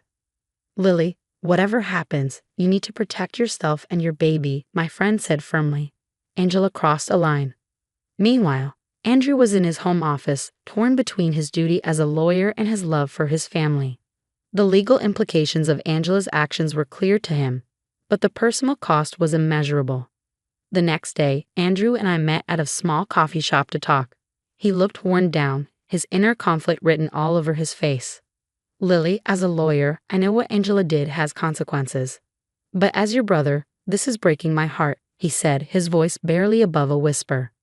"I don't want to tear our family apart, Andrew, but I can't let Angela's actions slide," I said, my voice steady despite the swirl of emotions inside me. "It's not just about me. It's about setting an example for my child." Andrew nodded, understanding the weight of my decision. "I'll stand by you, Lily, not just as your brother, but as a lawyer who believes in justice." His words brought comfort, but they also marked the beginning of a difficult road ahead, one that would change everything. In the weeks that followed, Andrew found himself in the strange position of advising me on the legal case against his own wife. Our conversations were professional, but the emotional undercurrents were impossible to ignore. "We need to document everything, Lily. Every piece of evidence, every witness statement. They're crucial for the case," Andrew said one evening, slipping fully into his lawyer role as I prepared for the legal battle ahead. Meanwhile, Angela's world was unraveling. Alone in their home, she grappled with the weight of what she'd done and the looming consequences. "Why can't they see it was a mistake? Why isn't Andrew defending me?" she muttered to herself, a mix of anger and confusion swirling in her mind. One afternoon, Andrew and I met at my lawyer's office to go over the strategy. "Lily, we need to be thorough," Andrew explained. "Every detail, every moment of that day needs to be accounted for." "I know, Andrew," I said, a lump forming in my throat. "It's just so hard to relive it over and over." He reached over, his voice softening. "I'm here for you, Lily. We'll get through this together." As Andrew tried to juggle his roles as my brother and Angela's husband, Angela herself was struggling. In a rare moment of vulnerability, she confided in a friend over the phone. "I never meant to hurt anyone," she said, her voice cracking. "It just happened, and now..." Andrew's against me. Everyone's against me. You made a big mistake, Angela, but you need to face it. Maybe if you own up to it, people will start to understand, her friend suggested gently. As the legal case moved forward, the emotional toll was heavy. During a family dinner, our parents tried to offer their perspective. Lily, we know this is difficult, but you're doing the right thing, my father said firmly, his voice full of compassion. Angela needs to be held accountable. I just wish it didn't have to be like this, I replied, the guilt and conflict gnawing at me. This whole situation is tearing Andrew apart. Lily, sometimes the hardest decisions are the most necessary ones, my mother said softly, squeezing my hand in support. At home, Andrew found refuge in his work, but the strain was undeniable. One late night, he confided in a colleague. I'm stuck, John, Andrew admitted, rubbing his temples. On one side, I have my sister, who I love and want to protect. On the other, my wife, the woman I thought I knew. Andrew, you're a good man. But this isn't just about family or marriage. It's about doing what's right, John replied, offering a sense of clarity amid the chaos. As the trial date approached, tensions boiled over. Angela, feeling increasingly isolated, grew defensive and bitter. During a tense meeting at their house, Andrew tried to reach out. Angela, we need to talk about the trial, about how you want to handle this, Andrew said cautiously. What's there to talk about, Andrew? You've already chosen your side. You're not my husband anymore, you're just my accuser. Angela spat, her words dripping with venom. It's not about sides, Angela. It's about taking responsibility. I want to help you, but you have to help yourself first, Andrew replied, his emotions tightly controlled. The day of the trial arrived, and the tension in the courtroom was suffocating. I sat, a bundle of nerves, with Andrew by my side, a pillar of strength despite the clear toll this had taken on him. Lily, Andrew whispered as the proceedings began, no matter what happens today, remember, you did the right thing by standing up for yourself. The trial unfolded with a series of testimonies and evidence. Angela sat, her face a mask of unreadable emotions, occasionally casting glances at Andrew and me, her eyes full of resentment and regret. During a recess, I found a quiet corner of the courthouse to gather my thoughts. It was all too much, too heavy. I was lost in my thoughts when a familiar voice broke through. Lily, are you okay? It was my friend who had come to support me. I don't know, I said, my voice barely a whisper. It's just a lot. I never wanted this. Sometimes life throws us into deep waters, my friend said, gently resting a hand on my shoulder. Not to drown us, sometimes the deep waters aren't meant to drown us, but to cleanse us, my friend said, her words wrapping around me like a warm blanket. Back in the courtroom, Angela's defense painted her actions as a momentary lapse in judgment. When Angela finally took the stand, her voice trembled as she spoke. I never meant to hurt anyone. I lost control, and I regret it every single day. I'm truly sorry, she said, her eyes briefly meeting mine. The trial concluded, and the judge delivered the verdict. Angela was found guilty. The weight of her actions finally caught up to her as the sentence was pronounced. A collective sigh of relief echoed through the courtroom. Afterward, Andrew and I walked out together, the sun shining brightly, in stark contrast to the turmoil we felt inside. Lily, I'm sorry for everything. I hope we can move past this and rebuild our lives, Andrew said, his voice filled with both hope and exhaustion. I hope so too, Andrew. We've all lost something in this. It's time to heal, I replied, feeling a sense of closure but knowing the road to recovery would be long. In the weeks that followed, life slowly began to find a new rhythm. I focused on healing and taking care of my child, finding strength in the simple joys of motherhood. During a quiet evening, I sat with our parents, sharing a meal and reflecting on the past months. Lily, you've shown so much strength through all of this. We're proud of you, my father said warmly, pride shining in his eyes. It wasn't easy, but I've learned a lot about myself, about forgiveness, and about moving forward, I said, feeling a peace I hadn't felt in months. Meanwhile, Angela faced her own journey of redemption. Alone but determined, she began attending counseling sessions, confronting the demons that had led to her downfall. In one session, she confided in her therapist. I've lost everything, my husband, my dignity. How do I even begin to make things right? Angela asked, her voice heavy with regret. It starts with forgiving yourself. Acknowledge your mistakes, learn from them, and then you can start to rebuild, her therapist replied, offering her a glimmer of hope. As the seasons changed, so did the chapters of our lives. I found joy in my role as a mother, witnessing my child's innocent growth. One sunny afternoon, as we played in the park, Andrew approached us, his steps hesitant but sure. "Lily, it's really good to see you," Andrew said, his eyes lighting up at the sight of his nephew. "You too, Andrew. Look, your uncle's here," I said to my little one, who greeted Andrew with a big 2V grin. We sat on a park bench, talking about how life had shifted. "I'm learning to find balance, Lily, to forgive myself and look ahead," Andrew shared, his voice carrying a newfound understanding. We talked about our hopes for the future, about healing and moving forward, a conversation that reflected our resilience and the enduring bond of family. As for Angela, her journey continued on its own course. Sitting with a close friend in her small apartment, she shared her thoughts and fears. "I've lost so much, but in a way, I've also found myself. I'm not the same person I was," Angela admitted, her voice tinged with a new sense of optimism. "It's a new beginning, Angela. You have a chance to rebuild your life, to be better," her friend encouraged. Angela nodded, the prospect of starting fresh both daunting and invigorating. In my world, the focus was on rebuilding and nurturing the life I had. During a family dinner, our parents expressed their thoughts. "Lily, you've come so far.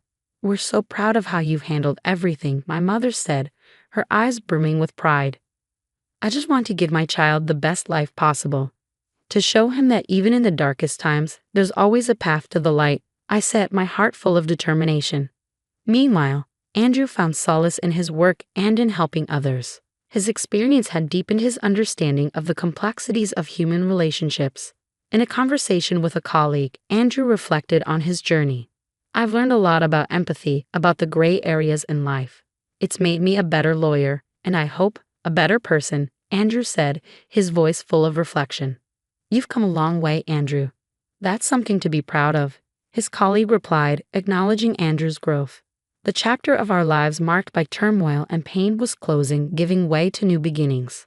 Angela was on her path to redemption, learning to live with her actions and striving to be better.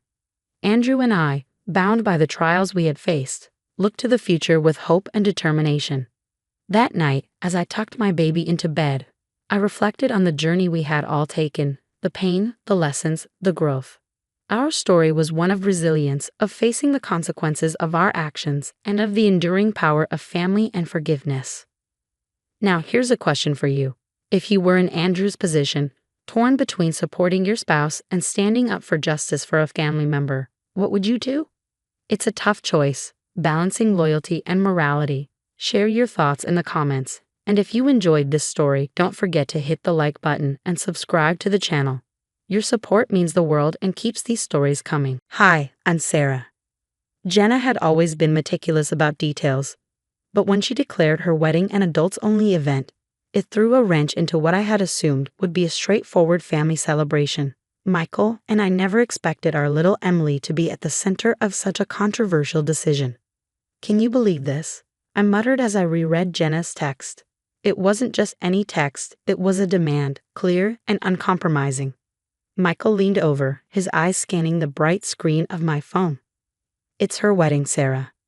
Maybe we should just respect her wishes," he suggested, always the one to keep the peace. "But it's Emily's aunt. She should be there. It's a family event, isn't it?" My voice cracked as frustration bubbled up. Michael sighed, running a hand through his hair. "She says she wants a sophisticated atmosphere, cocktails, speeches, that might not be suitable for kids. Maybe it's not that unreasonable." I shook my head, unsatisfied. "It's not just about the wedding, Mike. It's about her always pushing our family aside. Remember last Christmas when she conveniently forgot to invite us to her holiday party?" "Yeah, but that was."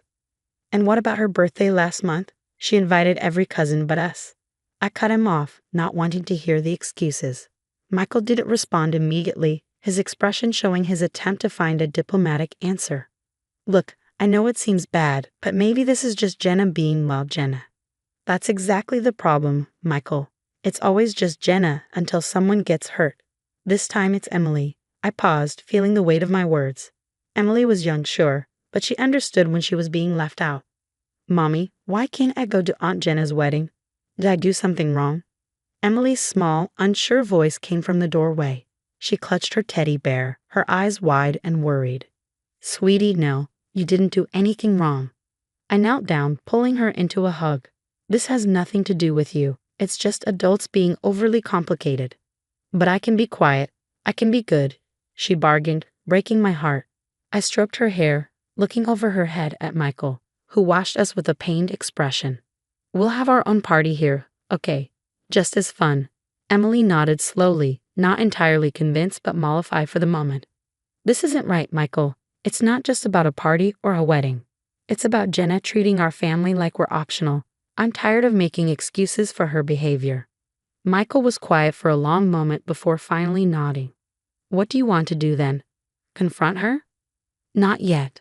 I think we need to talk to the others, see if they feel the same way. Maybe if we're united, Jenna will realize she can't just dismiss her family. And if she doesn't, at least we'll know where we stand. But either way, I'm not letting this slide, not anymore. As Michael and I planned our next steps, I couldn't help but feel a mix of dread and determination. I loved Jenna, she was family, but it was time to address the growing rift her actions were causing. It wasn't just about an adults-only wedding anymore. It was about ensuring our family didn't fragment under the weight of unspoken tensions and unresolved grievances. We had barely put the issue of the adults-only wedding behind us when a new message from Jenna pinged my phone. Our list of demands for the wedding attendees was growing bizarre by the day. I read the latest update aloud. Now she wants everyone to wear black or white. No exceptions. Even the children invited to the reception have to adhere to this. Michael raised an eyebrow. Isn't that a bit much? It's a wedding, not a gala. And get this, she's also banning anyone from wearing heels higher than 3 inches, claiming it'll ruin the aesthetic of her photos. That's controlling. Michael's voice was flat, his usual patience with Jenna wearing thin. I nodded, scrolling through more messages. There's more. She's assigning seating at the reception and separating married couples to encourage mingling. Separating couples, that's going to upset a lot of people, not just us. The more I read, the clearer it became Jenna wasn't just being particular. She was being deliberately difficult. I knew we had to act. A few days later, Michael and I invited Jenna's brother David and his wife Linda over to discuss our concerns. Once we were all seated in the living room, I broached the subject. Have you guys noticed anything off about Jenna's wedding plans? David exchanged a look with Linda before nodding. Yeah, the rules are getting out of hand. Linda's upset about the no heels rule. Linda chimed in. It's not just the heels, David. She's trying to control every little detail about everyone's appearance and behavior. It's like she doesn't trust us to behave at a wedding. Michael leaned forward, his tone serious. It's more than just the wedding. We think Jenna's behavior is a symptom of something bigger. She's been manipulative and dishonest. David frowned. What do you mean?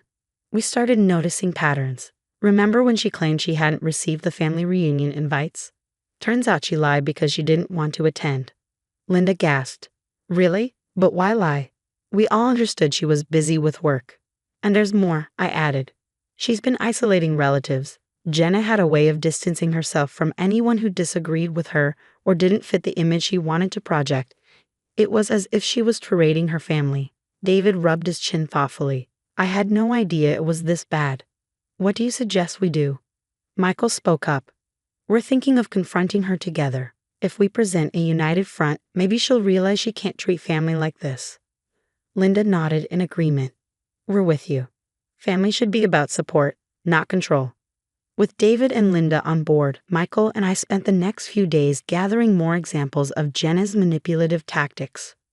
We discreetly reached out to other family members who might have been affected, and each conversation revealed more layers to Jenna's behavior, confirming our suspicions.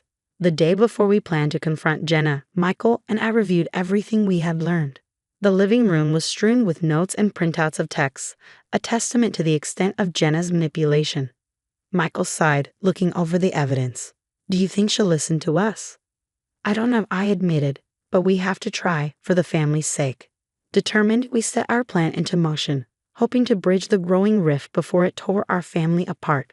The confrontation would be difficult but necessary. Jenna needed to understand that her actions had consequences, not just for her wedding day, but for our family relationships long after the festivities ended. The wedding reception was in full swing, the hall beautifully decorated and filled with laughter and chatter. But underneath the celebratory atmosphere, tension simmered like a hidden current. Michael and I exchanged a glance, the weight of our decision pressing down on us as we approached the main table where Jenna was holding court among a few relatives. I felt Michael squeeze my hand. This was it. "Jenna, can we talk for a moment in private?" I tried to keep my voice even. She turned to us, her smile faltering slightly. "Now, Sarah, it's my wedding day. Can it wait?" "It's about the wedding, actually. It's important," I insisted. Reluctantly, she excused herself from the table and followed us to a quieter corner of the hall. "What's so important that it couldn't wait until after my honeymoon?" Jenna's tone was sharp, her eyes narrowing. Michael started, "Jenna, we've all noticed certain demands you've made that have upset quite a few people here." She scoffed, looking around nervously. "It's my wedding. I wanted it to be perfect." "It's more than that," I cut in. "You've lied to family members, isolated those who don't agree with you, and manipulated many situations to your benefit." Jenna's face hardened. "You have no idea what you're talking about." "That's where you're wrong," Michael said, pulling out a folder. "We've talked to everyone and gathered evidence." Her eyes widened as Michael began laying out printouts of messages, emails, and testimonies from various family members. The evidence of her manipulations was undeniable. "You went behind my back on my wedding day." Jenna's voice was a mix of disbelief and anger. "It had to be today, Jenna," I replied firmly, "before your actions tear this family apart even more." The confrontation drew the attention of nearby guests, whispers swirling around us. David and Linda joined us, their expressions serious. "Jenna, we're not attacking you. We want to understand why," David said, his voice calm but firm. "Understand? You think airing our dirty laundry in public is trying to understand?" Jenna retorted, her voice rising. Linda stepped in. "It's not just about today. You've been pushing us away for months, maybe longer. We just want the truth." The room fell silent as more family members gathered around, drawn by the commotion. Jenna looked around, her facade beginning to crack under the pressure of the public gaze.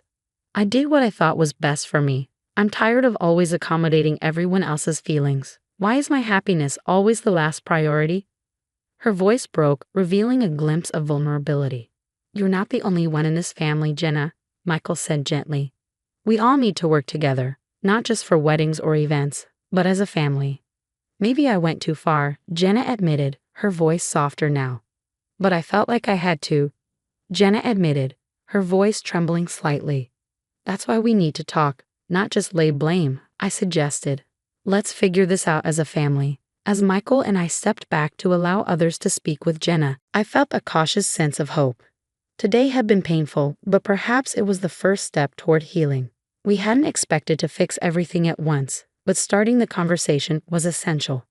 The weeks following Jenna's wedding were a period of reflection and reckoning within our family. Michael and I found ourselves in an unusual position. Initially, many have viewed our actions at the wedding as disruptive, even inappropriate. But as time passed and tempers cooled, a different perspective emerged. "You did what needed to be done," Aunt Marlene told us one Sunday afternoon, her voice low but firm. "It wasn't easy, but it was necessary." Her words were echoed by others, affirming that bringing the truth to light, however uncomfortable, was crucial for the health of our family. Despite the support, the experience had left its mark on Michael, Emily, and me. We had seen the strain that secrets and dishonesty could place on relationships, and we were determined to foster a different environment in our own home, one rooted in honesty and integrity.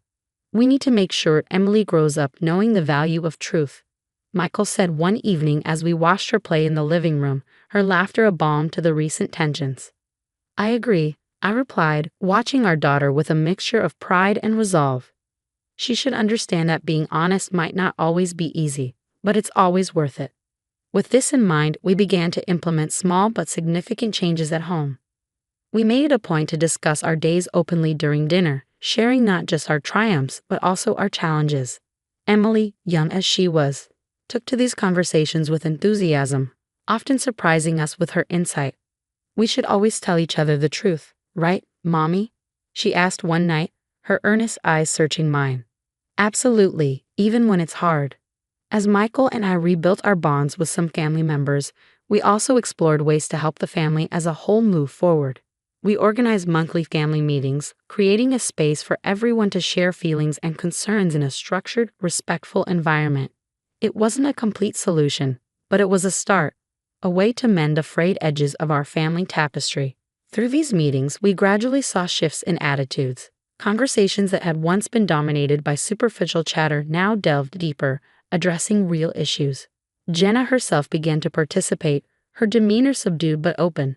It was a slow and sometimes painful process, but it was progress.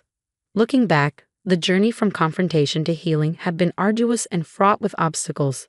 Yet, standing by the values we held dear had led to a stronger, more connected family dynamic. Michael, Emily, and I had not only preserved our integrity, but had also played a part in steering our family toward a future where honesty wasn't just valued, it was lived. As we moved forward, it was with the knowledge that while the path of truth was rarely easy, it was always unequivocally right. That wraps up our story. If you were in Sarah and Michael's shoes, would you have confronted Jenna at her wedding? Or would you have chosen a different time and place to address the issues? What do you think is the right balance between maintaining peace and addressing toxic behavior in a family? Please share your thoughts and experiences in the comments below. Your insights not only help enrich our discussions but also bring different perspectives to light. And if you enjoyed this story and the conversation it sparks, don't forget to like this video and subscribe to the channel for more content like this. Your support helps us keep these stories coming and the discussions going. Thank you for watching, and I look forward to reading your comments. Hi, I'm Emma. Before I get into what happened at the family barbecue, please make sure to like and subscribe for more stories like this one. It was a warm day, and the backyard buzzed with laughter and the sizzle of burgers on the grill. My husband, Alex, and I were hosting our annual family barbecue at his parents' house. It was one of those gatherings where everyone felt at ease, catching up over cold drinks and home-cooked food. Emma, could you pass the potato salad? Alex called out as he flipped another burger. Sure thing, I replied, weaving through family members sprawled across the lawn and on picnic chairs. Near the grill stood Alex's sister, Karen, hovering slightly apart from the festivities, her presence almost like a shadow. Karen was particular about her personal spaces, especially here at their parents' home, where she still kept a room despite no longer living there. Hey Karen, why don't you join us for a game of cornhole? I asked, trying to coax her into the fun. No thanks, Emma. I'm just enjoying the view from my spot, she replied, her eyes briefly meeting mine with a hint of tension in her smile. As the afternoon wore on, the downstairs bathroom became a hot spot, with a constant line forming outside the door. In need of a quick escape, I remembered the less used upstairs bathroom. I excused myself and headed inside, appreciating the brief respite from the crowd as I made my way upstairs. The house was cooler, the noise from outside muffled by the walls. As I reached the top, I heard faint music coming from Karen's old room, her personal sanctuary. Relieved, I pushed open the bathroom door and stepped inside. The bathroom was decorated with intricate tiles and lush plants, a stark contrast to the simpler one downstairs. After a quick wash, I stepped out, feeling refreshed. Suddenly, Karen appeared at the end of the hallway, her face contorted with anger. Emma, what the hell do you think you're doing? Startled, I replied, I just needed to use the bathroom. The other one was busy, and I thought, this is my bathroom. You have no right to just barge in here whenever you feel like it. Karen, it's just a bathroom. I didn't think it would be a problem. I'm sorry if I upset you. Her eyes narrowed, her voice icy. You should have waited downstairs. You know how I feel about my space. Trying to keep the peace, I responded softly, I understand, Karen, but it was urgent. I didn't mean to invade your space. Her reaction was swift and shocking, a push that sent me stumbling backward. My feet lost their grip, and the world tilted as I fell back toward the stairs. The last thing I remembered before everything went black was the sound of my own scream echoing off the walls. What started as a simple act of using a bathroom quickly escalated into a nightmare. I lay crumpled at the bottom of the stairs, pain radiating through my arm and head as the sounds of the barbecue faded into a distant hum. Karen stood at the top of the stairs, her face a mix of shock and defiance. You pushed her. I saw it. Alex's voice boomed as he rushed to my side, his hands gently checking over me. Karen, what were you thinking? Alex's mom exclaimed from behind, her voice filled with disbelief. It was an accident, she startled me. Karen's voice was shaky, but the edge of anger was still there. An accident? Karen, she's hurt. Alex snapped back, his concern turning into anger as he cradled my head in his lap. I told her not to use my bathroom. She never listens. Karen retorted, her justification falling flat among the gathering crowd. Enough, Karen. This isn't about a bathroom. Emma could be seriously injured, Alex's dad said sternly as he dialed for an ambulance. Groaning, I tried to sit up, but the pain in my arm surged and I cried out. It's broken, I think. I managed to whisper amidst the chaos. Why would you do this, Karen? Alex's aunt, who had come outside to see what the commotion was about, asked in a tone of utter confusion and dismay. I want my space to be respected, Karen murmured, more to herself than to anyone else, as if trying to justify her actions internally. The sound of sirens approached, breaking the tense silence that had fallen over the backyard. Paramedics rushed in, stabilizing my arm and preparing me for the hospital.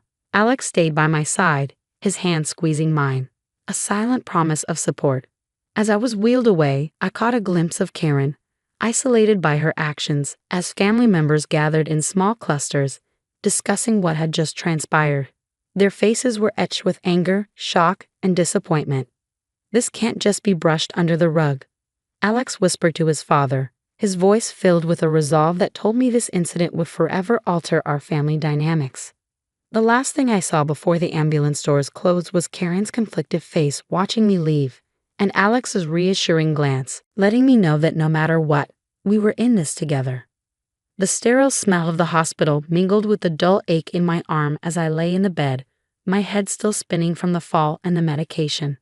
Alex hovered nearby, his face a mixture of worry and anger. I can't believe Karen would go this far. It's insane, he muttered, pacing back and forth. Alex, have you spoken to your parents? What's everyone saying? My voice was weak, but I needed to know. Some are saying it's just a big misunderstanding, that Karen didn't mean it. But how can anyone justify pushing someone down the stairs? His voice cracked with frustration. I know it's hard, she's your sister. But Alex, she hurt me badly, I said, trying to sit up, wincing as pain shot through my arm. Alex rushed over, gently pushing me back onto the pillows. I know. I'm so sorry, Emma. I can't wrap my head around it. Just then, my phone buzzed with a message from Alex's cousin, Jenny. Emma, we're all shocked. Some of the family are siding with Karen, saying you provoked her by not respecting her boundaries. Reading it aloud, I felt a surge of frustration. Provoked? By using a bathroom? That's absurd. I don't care what they say. I'm with you. This isn't something we can just sweep under the carpet, Alex assured me, squeezing my hand. The door opened and Dr. Martin walked in, his expression serious.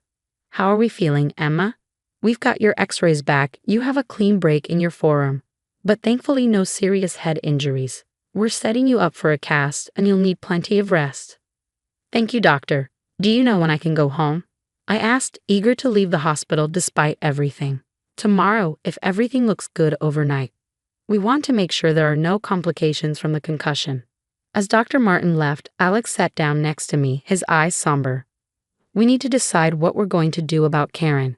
This can't go on.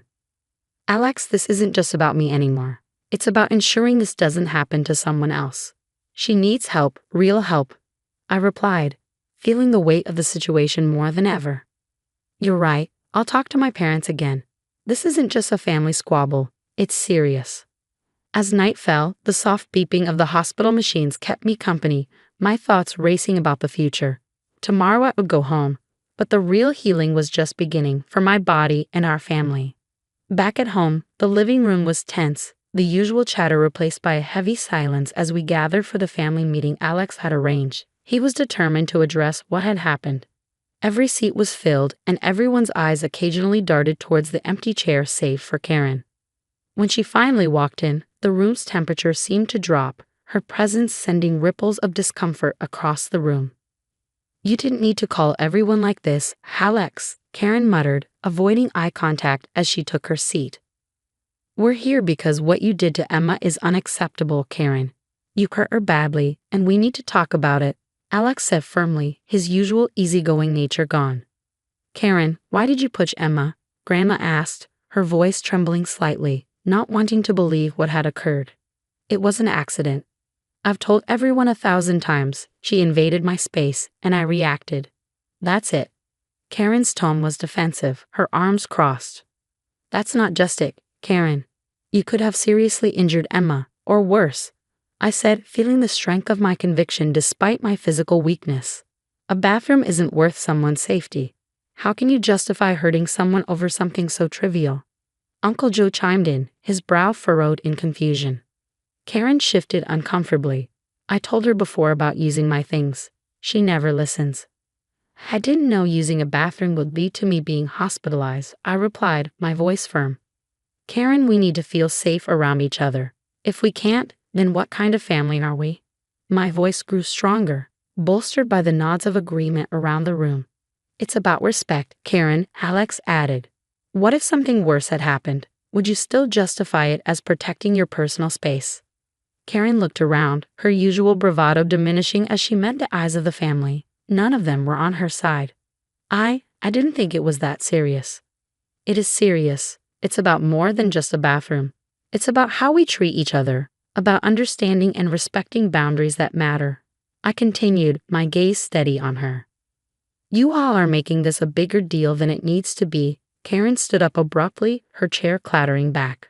This is exactly the problem, Karen. Even now, you're not taking responsibility for your actions. Alex's disappointment was palpable. With that, Karen stormed out, the door slamming shut behind her, leaving a resounding echo in the room. The remaining family members exchanged glances, the air filled with a mix of relief and sadness. Alex reached for my hand, giving it a reassuring squeeze. We'll sort this out, Emma, together, he whispered as the family began to discuss how to heal and move forward, united by a renewed understanding of what truly mattered. Weeks passed, and my recovery progressed steadily. Alex was by my side every step of the way, his support unwavering. Our bond, forged in the adversity we faced, felt stronger than ever. Conversations about Karen grew sparse, her presence in our lives diminishing as naturally as the autumn leaves fell from the trees. I heard Karen lost her job. Alex mentioned one evening as we sat on our porch, the cool air refreshing.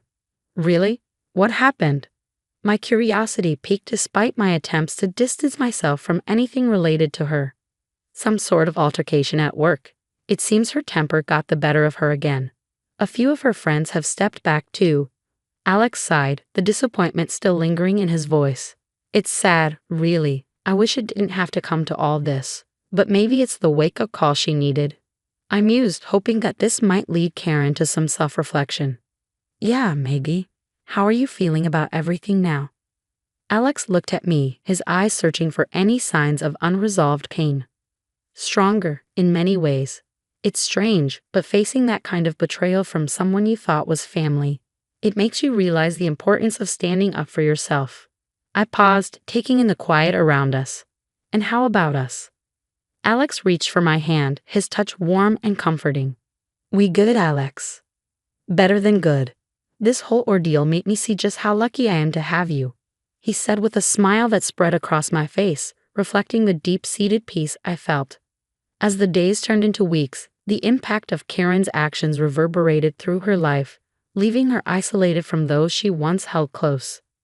It was a harsh reality brought on by her own choices. One afternoon, my mom called. I just wanted to check on you, dear, and to tell you that we've all learned a lot from what happened. It's brought us closer, made us more aware of what's truly important. I feel that too, Mom. It's been a tough lesson, but a necessary one, I replied, the conviction in my voice stronger than ever. Reflecting on everything, I realized the power of self-respect and the vital importance of boundaries. What happened with Karen was a test of my resolve, but it also showcased the resilience not just of an individual, but of a family willing to confront and address toxic behavior. Sitting back, I looked at Alex, feeling an overwhelming sense of gratitude. Life would move forward, and while the scars remained, they were a testament to a battle fought and won against toxicity, ensuring a safer, happier existence for both of us. As I turned my gaze back to the sunset, I knew this wasn't just the end of a painful chapter, but the beginning of something new, something better, forged from the lessons of the past. Now that the story has reached its conclusion, I'd love to hear your thoughts. What do you think about setting personal boundaries within a family? Is there a point where enforcing these boundaries can go too far, or should personal space always be respected, no matter the context? I'm really interested in hearing your opinions, so please share your thoughts in the comments below. If you enjoyed this video and want to see more content like this, don't forget to like and subscribe to the channel. Your support means a lot and helps us keep bringing you stories that spark conversation and thought. Hi, I'm Olivia. Before the accident, life was a vibrant splash of colors on a canvas. Each day brought new challenges and inspirations. As a graphic designer, I thrived on the rush of creativity, shaping the visuals of major brands. It wasn't just a job. It was my passion and a way to leave my mark on the world. That fateful night, driving home from an exhilarating project launch, the road was slick with a light drizzle. My phone buzzed incessantly, clients or friends congratulating me. I glanced at the screen for just a second, but it was enough. Tires screeched, the world spun, and then blackness. Waking up in the ICU felt like opening your eyes underwater. Everything was blurred and distant. Tubes and machines tethered me to life, each beep and hiss a stark reminder of how close I'd come to the edge. The sterile smell of antiseptic mixed with the low murmur of nurses at their station. "Hey Olivia, can you hear me?" Dr. Nathan's voice cut through the haze. It was a lifeline in the fog. I tried to nod, managing only a faint twitch of my lips. Dr. Nathan gave a small, encouraging smile as he scribbled notes on his clipboard. As days blurred into nights, the visits began. My husband Michael came often, but his presence felt hollow. His usually warm gaze now just skimmed the surface, and his conversations were laced with impatience. "It's going to be okay, Liv. You just need to rest," he'd say, checking his phone more often than my monitors. Rachel, his sister, was even worse. Her visits were infrequent, but each left me colder than the last. She'd sit in the corner, her eyes darting around the room, never quite meeting mine. Her forced smiles didn't reach her eyes, and her words were clipped. "Glad to see you're still with us, Olivia. It would be such a hassle to sort through your things," she'd joke, her laugh as hollow as the click of her heels on the linoleum floor. One evening, as shadows grew long and the ward quieted down, Rachel slipped in after visiting hours. I feigned sleep, feeling her presence prickling the back of my neck. She leaned close, her breath cold against my ear. "You know Michael's life would be simpler without all this drama. We all think." Her words sent chills down my spine, echoing in the dimly lit room long after she left. I was trapped in my own body, unable to respond or defend myself. Each visit from Rachel left me more anxious, her thinly veiled threats weaving through my dreams. As my body fought to heal, my mind wrestled with the reality of my situation. The isolation of the ICU, punctuated by Michael's distracted visits and Rachel's chilling presence, was a stark contrast to the life I once knew.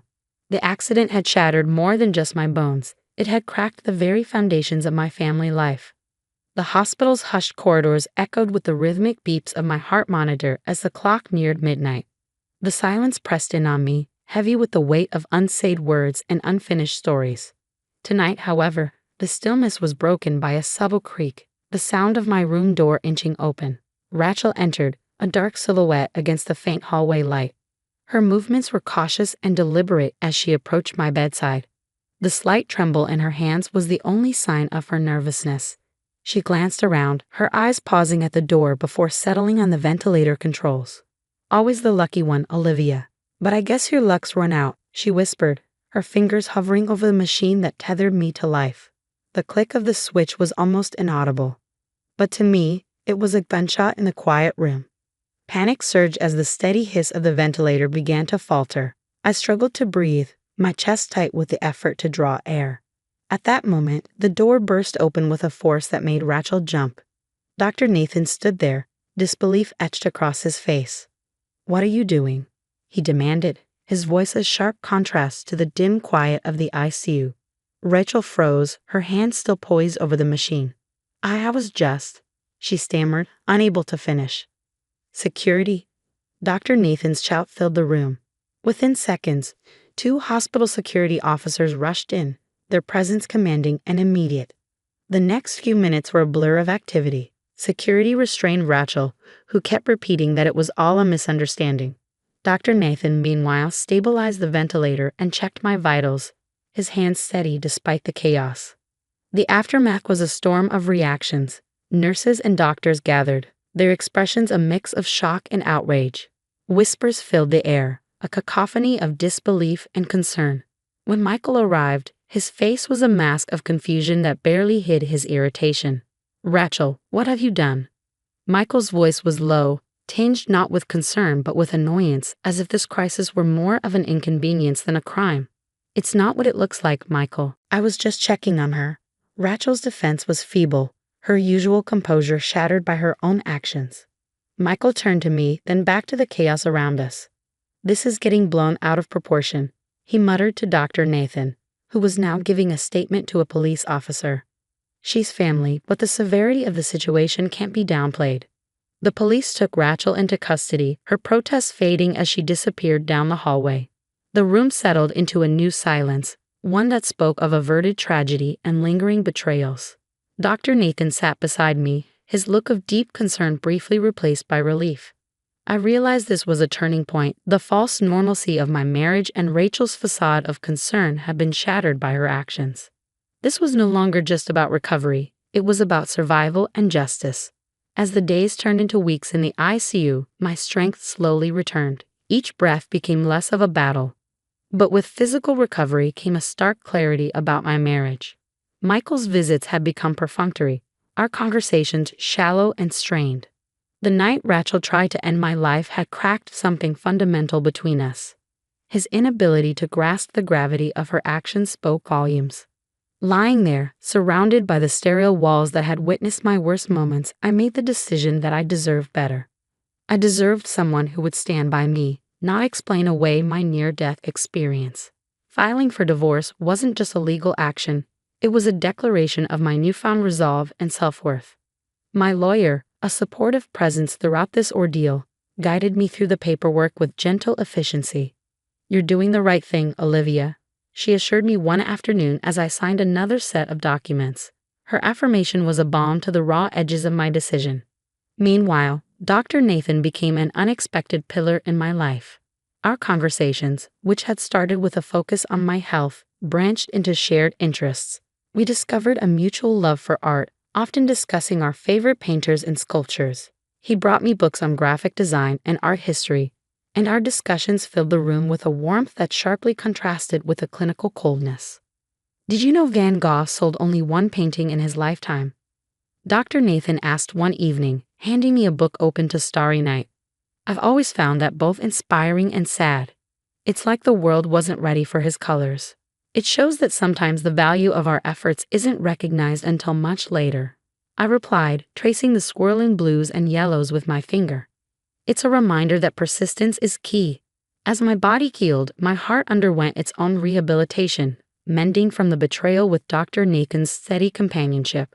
The divorce proceedings, however, were a stark contrast to the healing environment of the hospital. Michael fought the divorce at first, his emails a mixture of disbelief and anger. "You're overreacting, Olivia. Can't we talk about this?" he wrote, but there was nothing left to discuss. His failure to stand against his sister's actions was a breach I couldn't overlook. The emotional turmoil of ending a marriage, intertwined with legal battles, was overwhelming. Yet with each passing day, I felt lighter and more certain of my path. My interactions with Michael became strictly through lawyers, and as the divorce neared its final stages, I found myself looking forward to the future. Dr. Nathan's support was unwavering, his presence a constant during my most challenging days. Our bond deepened, rooted in mutual respect and understanding, in sharp contrast to the battles I faced outside the hospital walls. This period of intense lows and unexpected highs had taught me the true meaning of resilience and the importance of having someone who genuinely cared for me. As I prepared to leave the hospital, I was no longer just a patient. But now, I am a woman reborn from adversity, ready to close the chapter on my old life and step into a new beginning with a clear heart and a hopeful spirit. 2 years had passed since the night that almost ended my life, and as I stood before a room full of hopeful faces, I realized just how far I had come. My recovery was complete, not just physically, but emotionally and spiritually. Beside me, Dr. Nathan, now simply Nathan, my partner in every sense, smiled encouragingly as we prepared to lead another session of our support group. This group represented more than just survival. It was about thriving beyond trauma. I began, my voice steady and clear. Nathan and I had founded this support group for survivors of family-related trauma, a community we both knew was underserved and desperately needed. Each week, we met to share stories, support each other, and learn from our collective experiences. It was empowering to watch others draw strength from our sessions, reflecting the healing I had experienced myself. Nathan smoothly took over, his medical background providing a framework for our discussions. Healing is not linear, and it's certainly not quick, but every step forward is a victory, he shared. His words resonated with the group. Our relationship had blossomed through shared goals and dreams, our love a natural progression from the deep bond we formed in the darkest days of my life. Later, as we walked through the park near our home, Nathan took my hand. His touch was familiar and warm. "You've turned your experience into something beautiful, Olivia. You've helped so many," he said, pride evident in his voice. I squeezed his hand, reflecting on the journey from that terrifying night in the ICU to the challenging days of my divorce and the slow rebuilding of my life. Each moment had led me here. I had not only survived, I had transformed my pain into a tool for healing, both for myself and for others. "It's all been worth it," I mused aloud, looking up at the sky where the first stars of the evening were beginning to twinkle. The pain, the fight, the recovery. It all brought me here, to this new beginning with you, with our group. I feel like I'm exactly where I'm meant to be. Nathan smiled, his love for me as evident as the stars above. I can't imagine being anywhere else but here with you. Together we walked back home, our steps light and our hearts full.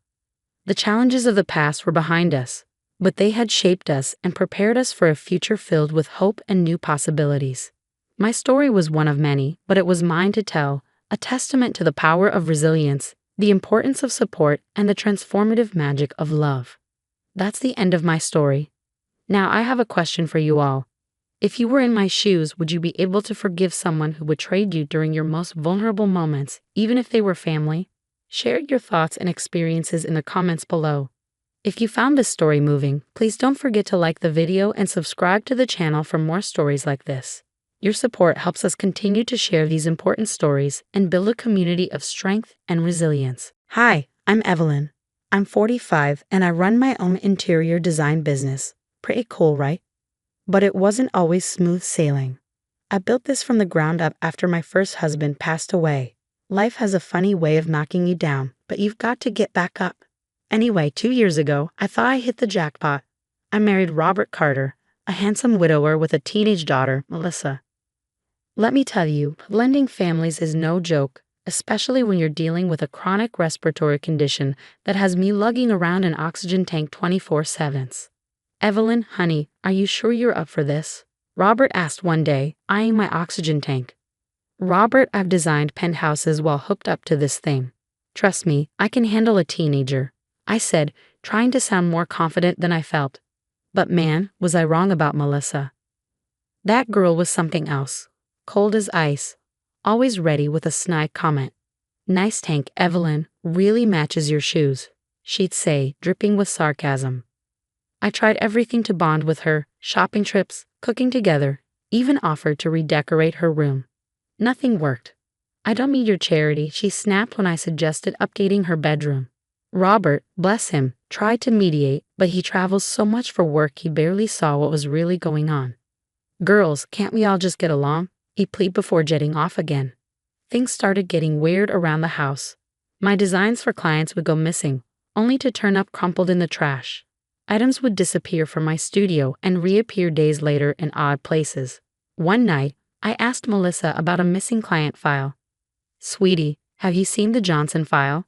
It was on my desk yesterday." She looked at me with those cold eyes. "Maybe you should be more careful with your things, Evelyn. It's not my fault you're getting forgetful in your old age." I was fuming but kept my cool. "Melissa, I'm trying here. Can't we at least be civil?" She just rolled her eyes and walked away. That's when I started doubting myself. Was I really getting forgetful? Was the stress of my condition making me paranoid? Then Robert announced his 2-week business trip to Asia. A chill ran down my spine at the thought of being alone with Melissa for that long. "You'll be fine, babe," Robert assured me, kissing my forehead. "It'll be a great chance for you two to bond." As I watched him drive away, Melissa appeared beside me with a strange smile. "Just you and me now, Evelyn. This should be fun." I forced a smile, but inside I was dreading it. Little did I know, things were about to get much worse. The first few days after Robert left, I felt like I was walking on eggshells. My breathing got worse, and I found myself reaching for my inhaler more than usual. Something wasn't right. One morning, I woke up gasping for air. I fumbled for my oxygen tank, but even with the mask on, I didn't feel any better. That's when alarm bells started ringing in my head. "Melissa," I called out, my voice weak. "Can you come here for a sec?" She appeared in the doorway, looking annoyed. "What now?" "I'm not feeling well. Could you call Dr. Thompson for me?" She rolled her eyes. "Can't you do it yourself? I'm busy." As she walked away, I couldn't shake the feeling that something was very wrong. I decided to take matters into my own hands. I called my friend Jack, who works in security. "Hey Jack, I need a favor. Can you hook me up with some hidden cameras?" "Sure thing, Evie. Everything okay?" "I hope so. Just being cautious." The next day, while Melissa was at school, I installed the cameras throughout the house. I felt guilty, but I needed to know what was happening. It didn't take long for the footage to reveal the horrifying truth. There was Melissa, clear as day, tampering with my oxygen tank. My heart nearly stopped as I watched her replace the oxygen with another canister. "Oh my God," I whispered, my hands trembling as I replayed the video. I wanted to confront her immediately, but something held me back. I needed more evidence. If I was going to accuse my stepdaughter of attempted murder, I had to be absolutely certain. Over the next few days, I pretended everything was normal while secretly gathering more information. I checked my business accounts and noticed discrepancies. Money was missing, and it all traced back to Melissa. Then the phone calls started from clients. "Evelyn, is everything okay? I heard you were closing down the business due to health issues." My blood ran cold. "What? Who told you that?" "Your stepdaughter called to cancel our appointment. She said you were too sick to continue working." I was furious, but I kept my composure. There must be some misunderstanding. I'm perfectly fine to work. As I dug deeper, I uncovered more lies. Melissa had been telling Robert that I was mistreating her, fabricating stories about me locking her out of the house and withholding food. How could he believe this? I muttered as I scrolled through their text messages on the family iPad. One evening, while I was working late in my studio, I overheard Melissa on the phone. "Yeah, babe, it's all set. When Dad gets back, we'll stage the accident. With her oxygen tampered, it'll look like her condition finally got the best of her." I clasped my hand over my mouth, stifling a gasp. This wasn't just teenage rebellion. This was a calculated plan to kill me. With trembling hands, I reached for my phone. It was time to call for help, but who could I trust? And how could I protect myself until help arrived? As I heard Melissa's footsteps approaching, I quickly pretended to be asleep at my desk, my heart pounding so loudly I was sure she could hear it. "Sweet dreams, Evelyn," she said in a sickeningly sweet voice as she passed by. "Hope you're feeling better tomorrow." In that moment, I knew I wouldn't sleep a wink that night. I had to stay alert, stay alive, and figure out how to expose Melissa's true nature before it was too late. The next morning, my mind raced with plans. I picked up my phone and dialed a number I hadn't used in years. "Sarah, it's Evelyn. I need your help." Detective Sarah Thompson had been my friend since college. We'd lost touch over the years, but if anyone could help me now, it was her. "Ev, what's wrong? You sound terrible." I took a deep breath. "Sarah, I'm in danger. My stepdaughter is trying to kill me." I spent the next hour detailing everything I discovered. Sarah listened intently, occasionally interrupting with questions. "Jesus, Ev, this is serious. We need to set up a sting operation. Can you hold out for a few more days?" I glanced nervously at my bedroom door. "I think so, but Sarah, please hurry." Next, I called my lawyer. "Michael, I need you to freeze my business accounts and set up protective measures." And Michael, not a word to anyone, especially not Robert. With those calls made, I steeled myself to face Melissa. I had to keep pretending everything was normal while Sarah set up the operation. "Morning, Melissa," I said, forcing a smile as I entered the kitchen. She barely glanced up from her phone. "Whatever." Over the next few days, I played the role of the oblivious stepmother, all while secretly working with Sarah. We set up additional cameras and recording devices throughout the house. One afternoon, while Melissa was out, Sarah called with shocking news. "Ev, we've been digging into Melissa's boyfriend, Jake. He's part of a major drug ring. We think they've been using your business to launder money." My head spun. What? How is that possible? "The missing money from your accounts, it's being funneled through a series of shell companies. Melissa's been the inside person." I felt sick. How could I have been so blind? But the worst was yet to come. Later that night, I overheard Melissa on the phone again. "Jake, relax. I've done this before, remember? It worked with my mom. It'll work with her." I froze, my blood turning to ice. Melissa had killed her own mother. I immediately called Sarah. "We need to move now. Melissa's not just trying to kill me, she murdered her mother too." Sarah's voice was grim. "Okay, AV, we're ready. Tomorrow night, we'll catch her in the act." The next day was the longest of my life. Every time Melissa looked at me, I wondered if she could see the fear in my eyes.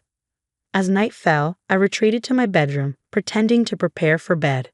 In reality, I was wired with a hidden microphone, my heart pounding as I waited. Around midnight, I heard footsteps in the hallway. This was it. The door creaked open and Melissa slipped in, carrying my oxygen tank. I feigned sleep as she approached. Suddenly, the lights flicked on.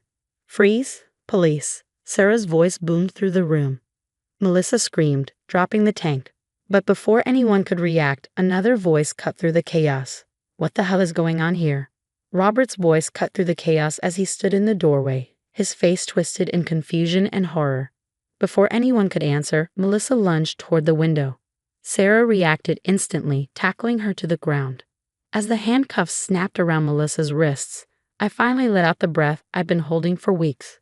The nightmare was over, but the fallout was just beginning. I looked at Robert's shocked expression, knowing in that moment our lives would never be the same again. The next few hours blurred together. Flashing police lights, sirens, and a barrage of questions. I sat on the edge of the bed, my oxygen mask in place, watching my world unravel. Robert paced back and forth, his face pale and drawn. "I don't understand." "Melissa, how could you do this?" he asked, his voice cracking. Melissa, now restrained and surrounded by officers, shot him a cold glare. "You never understood anything, Dad. You were always too busy chasing your next deal to see what was really going on." Sarah approached me with a notepad. "Evelyn, we need your statement now." I nodded, inhaling deeply before speaking. "I have everything documented, the tampering with my oxygen tank, the theft, the lies, and the conversation about her mother's death." Robert's head snapped up, his face white with disbelief. "What? What about Caroline's death?" I couldn't meet his eyes. Melissa admitted she was responsible for her mother's accident. The room fell into a stunned silence. Even the officers paused, absorbing the gravity of my words. Shortly after, Melissa's boyfriend was caught trying to flee town. As they led both of them away, Robert collapsed into a chair, his head in his hands. "Evelyn, I'm so sorry. I had no idea. How could I have been so blind?" A mix of pity and anger stirred inside me. "You chose not to see, Robert. You left me alone with her. You ignored my concerns. You believed her lies." He reached for my hand, desperation in his eyes. "Please, Evelyn, we can get through this. I love you." I pulled my hand away, feeling a strange sense of calm. "No, Robert, we can't. I can't trust you anymore. I want a divorce." The months that followed were a whirlwind. Melissa's trial was all over the news. She was sentenced to 25 years for attempted murder, fraud, and her involvement in her mother's death. Her boyfriend received 15 years for his role in a drug ring. Robert lost his job when the scandal broke, and last I heard, he was facing bankruptcy. As for me, life has a way of working out, even after the darkest times. My clients rallied around me, and the uncomfortable publicity brought new opportunities. I expanded my business, hired more staff, and even opened new offices in New York and LA. 5 years flew by in a blink. Now, as I stand here, breathing freely thanks to a successful lung transplant, I'm about to accept the award for Businesswoman of the Year. And now, please welcome to the stage, Evelyn Carter. As I walk up to accept the award, I catch a glimpse of a familiar face in the crowd, Robert. He looks older, grayer, watching me with sad eyes. I heard he tried to reach out last month, asking for a chance to reconcile. I didn't respond. I accept the award, smiling as the applause swells. Thank you all. This award isn't just for me. It's for everyone who's faced adversity and come out stronger. Later, at the after party, Sarah finds me. Great speech, Eve. You know, after everything you've been through, most people would be bitter. But look at you, mentoring young designers, donating to lung disease research. You're amazing. I smile, looking out over the city lights. Life's too short for bitterness, Sarah. I've learned that the hard way. All we can do is move forward, be better, and never let the toxic people win. As I raise my glass for a toast, a sense of peace washes over me. The nightmare is over. I didn't just survive, I won. And the future? It's looking brighter than ever. Question for you. If you were in Evelyn's shoes, would you have given Melissa a second chance after her apology from prison? Or do you believe some actions are truly unforgivable? Share your thoughts in the comments below. Your perspective might help others who are grappling with forgiveness in their own lives. If you enjoyed this story of resilience and justice, don't forget to hit that like button and subscribe to our channel for more compelling stories of overcoming adversity. Your support helps us bring these important narratives to light.